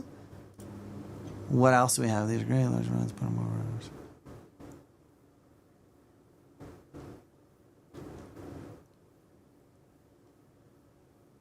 Okay. KY. Hey, Tommy. I don't know if you've already answered this, but what are your thoughts on the new phase system bindings? I personally haven't rode them, so I'm not like totally sure. I'm not a big fan of talking about stuff I don't have experiences, so unfortunately, I don't have a good answer for that. Castro! What's up, dog? How you doing? Hey, Tommy, any snowboard events going on in Summit County that I could possibly attend? I'll be in the area at the tail end of multi-state snowboard trip in the second week of February. What you could do, and I don't know what it is, but there's like a local event. What am I doing? What are we doing? Sorry, airbrush, that's what we want. There's like local events that you could probably watch, and I would check out. Type in like USASA, and then type in Rocky Mountain. Okay. And then that's like our local series. There might be events at Copper. Any big events? I don't think there's like any big events until USASA Nationals, what happens the first week of April. That's happening. Other than that, I don't think there's many events. If that makes sense. Ben. Hey, Tommy. Ben says, sorry. Ben. I've been riding steep terrain and I always seem to be chattering on my hillside edge. Any thoughts on preventing this? Absolutely. Many ideas, and one of which is consisting of a visual demonstration with your boy who's already made a video on this. So let's go ahead and find that real quick. Here, web browse. I think we're gonna type in speed, and there's a video specifically I'm looking for. Okay, maybe it's not speed, we'll call it fast.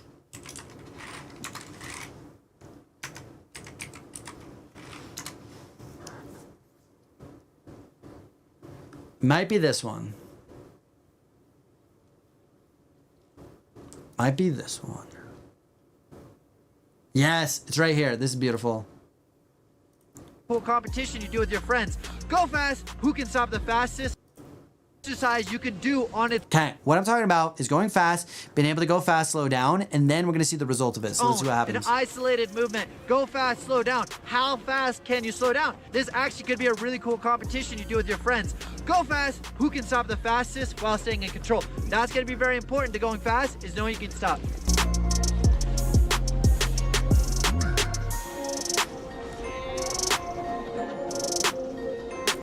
So what I'm demonstrating here is,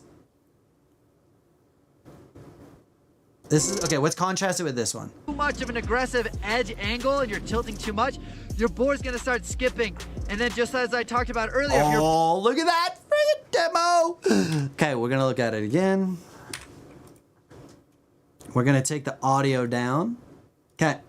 What you're gonna notice here is two big things. One, notice where my belly button is. My belly button is so far away from my hillside edge. What this does is it allows my board to get on a really high edge angle. Now, when we have a really high edge angle, we apply a lot of pressure to the board at a high edge angle. Eventually, we're gonna put so much pressure on that our board's gonna essentially chatter. Okay, so it stems from us having a massive leaning back or an inclinated position. Just imagine inclining into an incliner.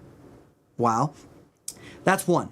Two, notice how extended my legs are. Because I'm trying to slow down quickly, I'm actually extending my board away from me, which means I'm adding pressure is what is I'm adding pressure, but because I'm extending away, my knees are no longer acting as shock absorbers, but rather really stiff stilts of my legs. So now I'm creating a chatter situation.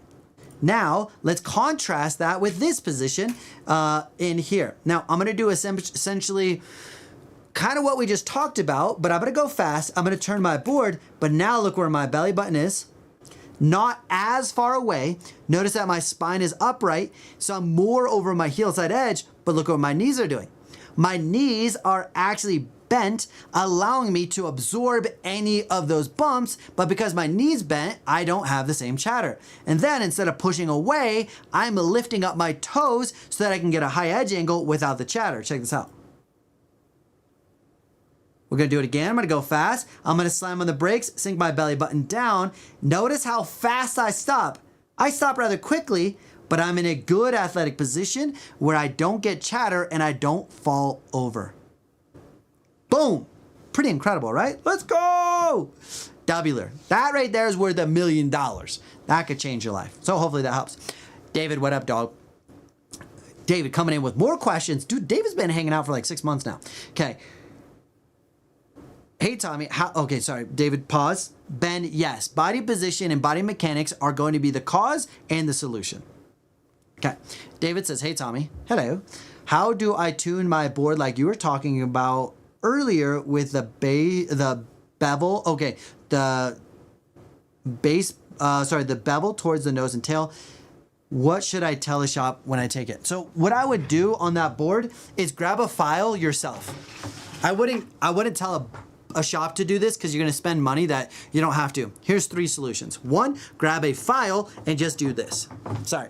File and detune. Remember, we're going like, you put this board flat, wherever that board starts to rise, I would go in about maybe an inch, and then from that point, draw a marker, and then go from here, and take a file and just round that out. I would suggest doing that on your nose and tail and your heel side and toe side, okay? Also, I would take a file. If you don't have a file, grab a rock. I've literally done this on the side of the run. Grab a rock, detune it. It's gonna help. 3, I do this personally, but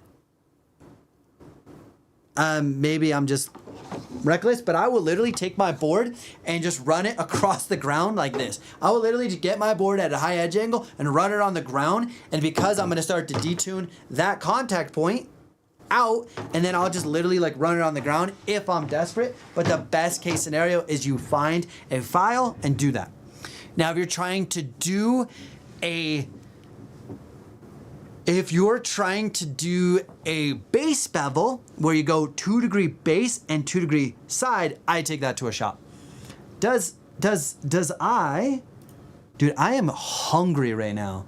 Hungry. Okay. Does I have a tuning video? I swear I have a tuning video. What? Oh, okay. I misread this. I read this as in-depth waxing, but it's actually a in-depth waxing and tuning board. Tuning. File. Look at this guy. My old background. I was all young back then, like last year. Okay, so this is like a file. Then I'm just talking about the equipment, setting this up. I'm gonna actually sharpen the edges. I'm gonna show you how to sharpen the edges. We're not gonna do that. Oh, one thing that you can do is draw a marker on the edge, and then as you scrape, you should use a permanent marker, but as you scrape off, you can see how much you've done. But we're getting here, let's just skibbity skim. That's a base bevel tool. Here's our contact point. I'm demonstrating the contact point. And here. And what I'm really trying to do is make sure this is more rounded and smooth than this. So one way you can do that, like we learned earlier, take your fingernail. Dude, this audio is so off sync. Pull it against the edge, see where it grips. And then over here, I'm gonna notice that it's barely I can't believe I put that out. That's taking terrible. any fingernail off. But that's what I would do. Boom, boom, boom. Watch that video. Close your eyes if it's bothering you that it's out of sync. But that you could just type in like Tommy Bennett tuning and you'll find that one. You'll find that one.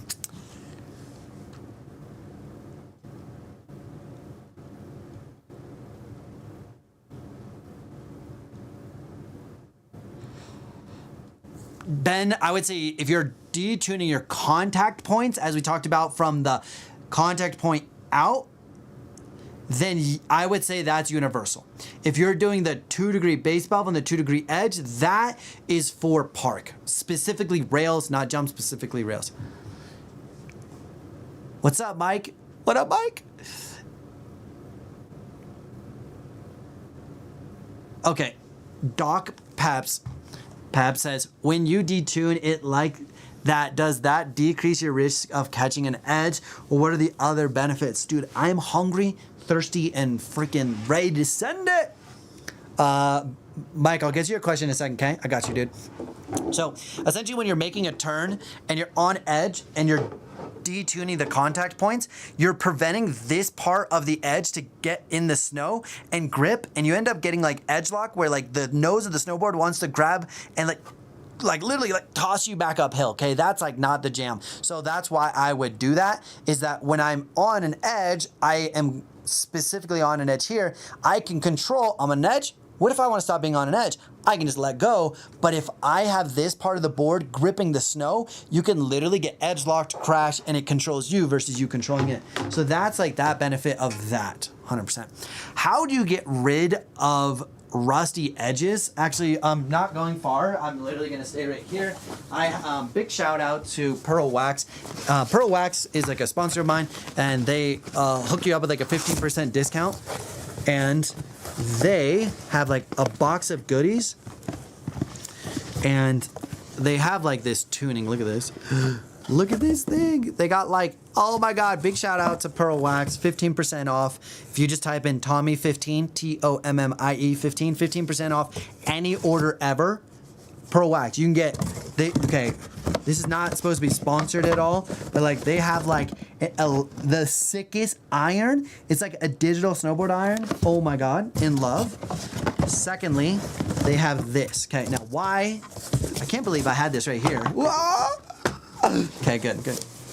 Okay, when it comes to this, what I would do is I would grab one of these stones. Okay, there's a couple different ones. They have like a couple different stones. So this is actually a file, and this is a stone. And what I would do, and anytime you're using stonework, a lot of people don't know this, is you should actually dip. Sounds ridiculous. Okay, Mike, trust me, bro. You're supposed to dip your your stone into water, and then you'll lay the stone flat on here, and you'll go like this. You can't see it, my bad. You'll lay it flat, and you'll go like this. And you'll start to see some of the rust start peeling up. So you dip it in water, go here. Dip it in water, go here.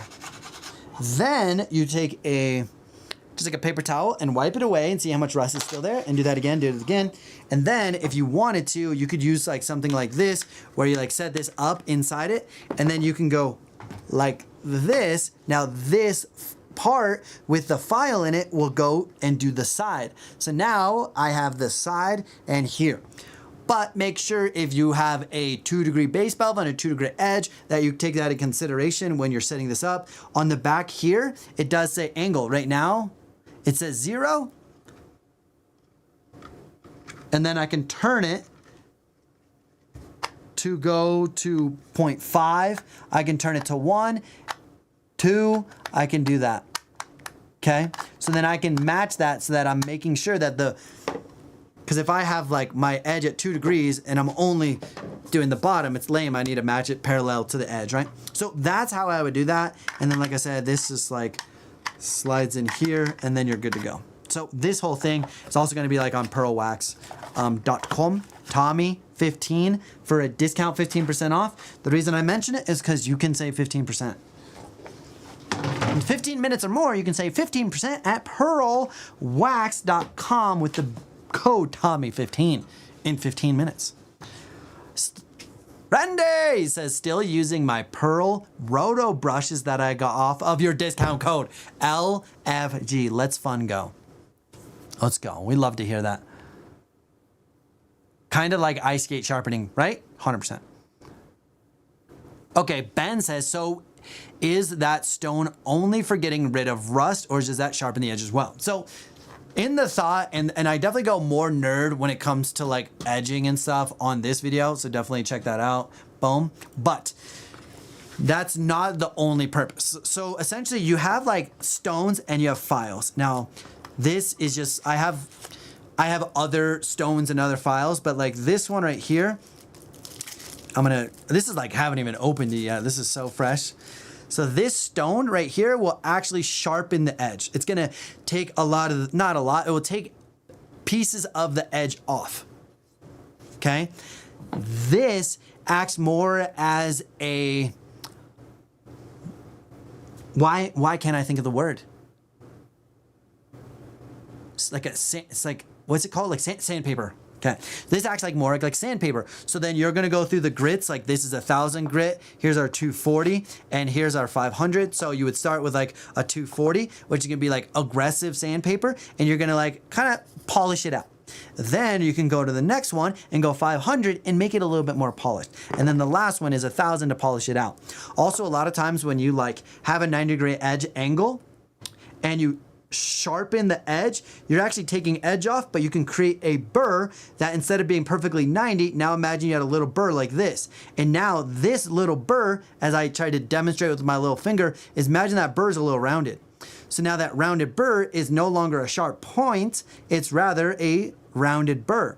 So then you would take something like this, where you would get rid of that burr to now make it a sharp pen, like a sharp, and I'm trying to demonstrate with my fingers, the most sharp 90 degrees with this stone, okay? So the stone essentially is a polish, and I like when using it for rust, I like to polish it off because I'm not trying to change the edge or make it sharper. I'm just trying to clean it up a little bit. Does that make sense? Then if I am trying to change the angle of the edge, if let's just say I want to make it perfectly sharp, or I want to go from like 0 degrees to 1 or 2 degrees, then all of a sudden I use different tools for different jobs. And that is going to be pretty much explained in that video as well. Cool. Reynolds says it makes sense. Let's go, dude. Freaking love that. I love that it makes sense. And then you have like something like this. This is like such a cute little box. You have like a little like brush to help clear out any of like the files, or like, let's say sometimes you have files or shavings, metal shavings or wax. You can just like clean it up and make it like function again. So that's pretty cool. And then, yeah, so Pearl's got like a whole bunch of good stuff, which is super cool. So is there ways of getting scratches off the top of the board? I personally haven't really done that, because I just like, if it scratches, like I don't really care, I just move on. Last year I snowboarded like 230 days and my stuff got beat up and I was okay with it, but I'm not totally sure how you could do that. What you could do is put a sticker over it, maybe a BENETEK sticker. You put a sticker over it and hide it, maybe that could be cool, right?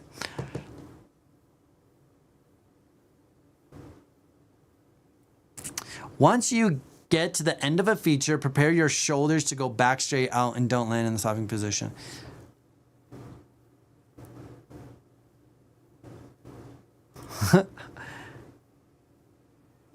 If you're talking about getting little scratches out of the bottom of the board, like the base, you can definitely like wax it to fill some of those spots in, or you can get a base grind, which helps.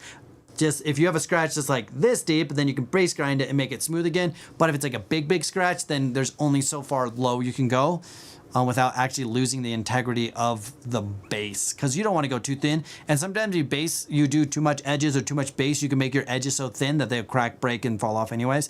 So that's like a pretty challenging part. Yeah, right? Scratches are like characters of your board and kind of like scars. Yeah. And like a lot of times you have like a scratch in your board and you try to P-Tex fill it in, it just gets blown out anyway, so you're like, oh, whatever.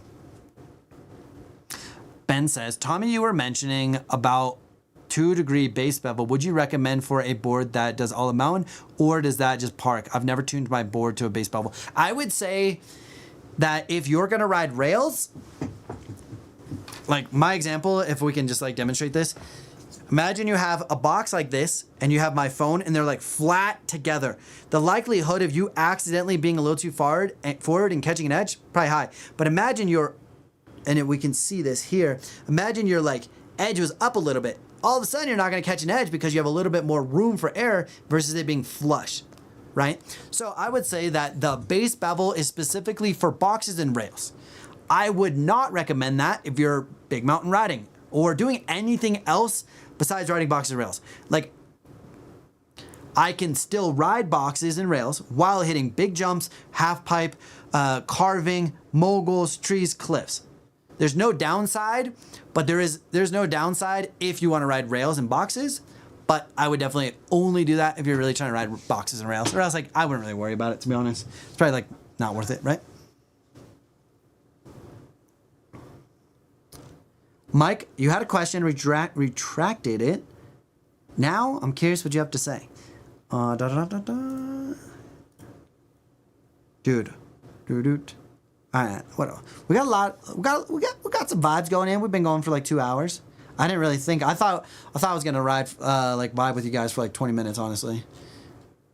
Wait, so base bevel is good for rails, just to make it clear for everyone. Base bevel is incredible for rails, not necessary anywhere else. Justin! We just vibing, right, Randy? Let's go. Okay, Justin says, when getting on rails, do you feel like you just hop straight up and onto it, or is there more forward? Okay, so that's a good point. Here, let's do this. I'm not gonna let you see my password. There we go. Okay, here's like a round rail. Okay, now let's just say that there's a round rail, and it kind of looks like this, and then there's the jump. And I'm hitting it, let's go like this, so it's a little bit wider. Okay, and this rail is gonna go here. So let's just say that I want to urban on to the side of the rail. I am not shooting to land on top, because if I have any trajectory, which means I'm coming at a 15-degree trajectory and I land on top, where's my momentum go? Well, I have no way to counter the momentum, therefore my momentum would make me fall off the feature. But rather what I would do, and I can find a video for you momentarily, what I would rather do is actually, I'm trying to actually hit kind of the side right about here, more like here. I'm trying to hit the rail there. Because what that's going to do is that's going to help redirect that 15-degree momentum. Instead of going up and over, it's going to go down the feature that way, okay? So when you're hitting an urban on, that's like the absolute, it's like really important to be able to do that. I'm trying to find a quick little short video. Oh, yeah, if this video is still listed. Oh, it is! You guys want to see something pretty incredible? This video right here, I just typed in on the search bar on the right-hand side. I literally just typed in urban. And here's a video. This is the very first video I ever made without actually... Hey. Look at this. This is like before I did YouTube. This was a YouTuber before a YouTuber. But first, we're gonna watch that, but we got our boy... Jabril with an absolute $5 heater. Let's go. We're also going to give you a spin. And you just want a sticker, dude. Let's go. Hit me up on Instagram. I can send you a sticker. Thank you so much for the $5 donation. LFG. Let's fun go. Okay, so you guys want to see something? Now, this is like a breakdown and urban on. Where is it? Window capture. I'm just going to... we're just gonna bring this down just a little bit. Okay. Hey guys, what's up? It's Tommy Bennett, and I'm gonna teach you guys how to urban on. I'm gonna go over a couple common issues Holy cow, am I just awkwardly close to the freaking video. That we have when people are learning or the camera. How to urban on. We're gonna start with a box, then we're gonna move it to a rail. Sick. Tick tock.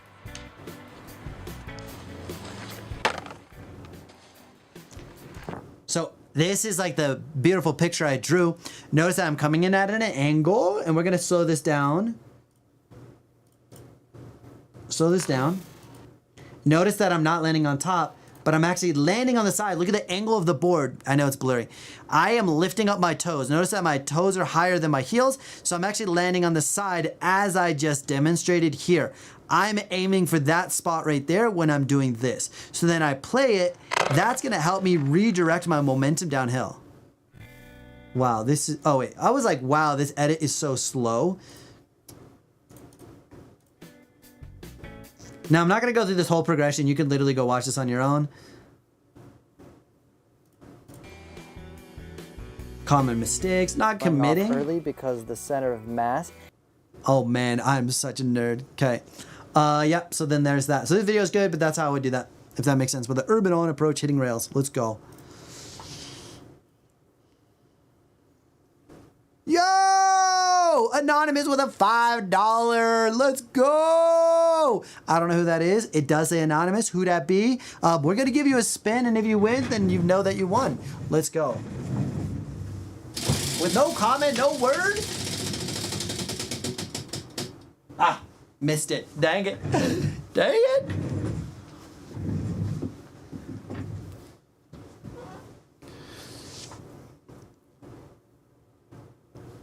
Oh, Paul. What up, dog? He says, hey, I'm new here. Let's go. You on a jump, you go off a flat base or straight edge, or sorry, flat base or an edge. I'm a big fan of going off on like a 3 to 5 degree edge angle, whether it's heel side or toe side, because that's going to give me a little bit more grip off of the snow as I take off, whether it's a side hit, whether it's a 50-foot jump or not. I might actually, no, never mind. So then I would do that because it's going to give a little grip. The challenge is if you're like perfectly flat base and it's like really easy to feel like you're gonna like slide out. Imagine you're driving down the highway and you're on ice, you're like, ah, but if you have your tires on dry, you can literally have so much friction, so much grip that it's not a big deal. And that's how I would handle that, is like 3 to 5 degree edge angle. Because if you have any more, then you're actually gonna create too much of a turn and like drift. But if you have a little bit, then it's not that big of a deal.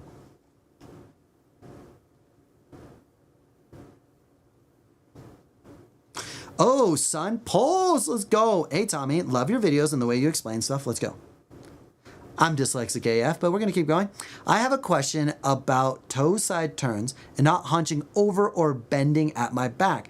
Do I need to increase my knee or core strength? I'm going to have to say neither. I believe it's going to be more of a technique issue more than a strength issue. And let me see if I can find what I am talking about.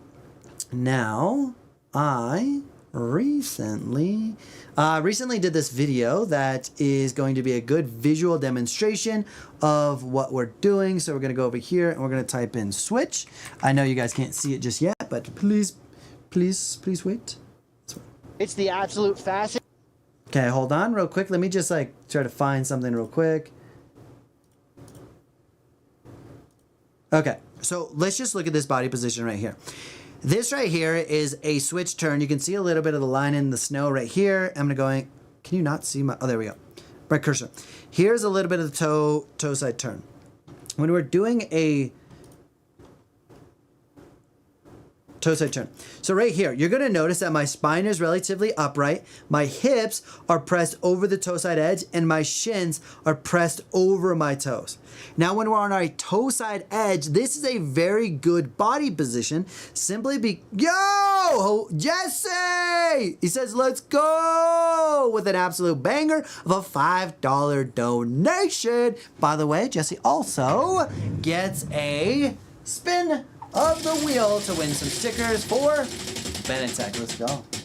Ah, didn't win it. Dang it. Dang it. But dude, Jesse, what up, dog? I appreciate the $5 donation. Let's go. Dude, I love it, dude. Let's go. Freaking vibing. All right, so on a toe side, I would just say shins forward, chest up, boom. This right here doesn't necessarily require an additional amount of, let's say, core strength or knee strength. I would say it's more of like being comfortable with having your knees bent and your hips forward, okay? Does that make sense?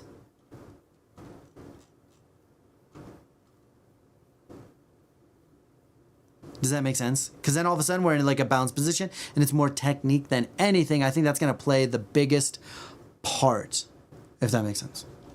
Let's go! Boom.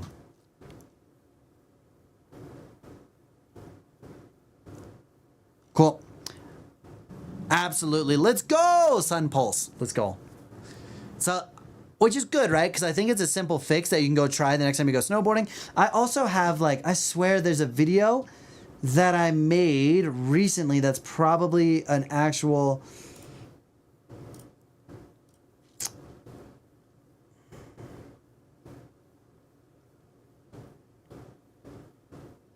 Is it this one? It might be this one.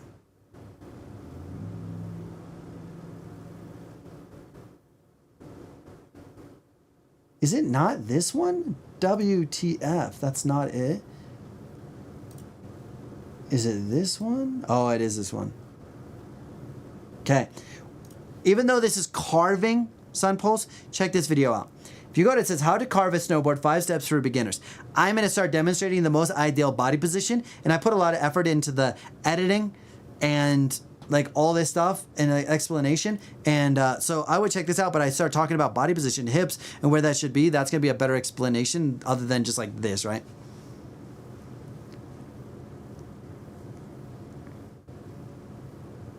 All right, my dudes, I'm going to end that there. I know we have like still people asking questions, and I do apologize. I'm just like getting absolutely cooked here. So what I'm going to do is this.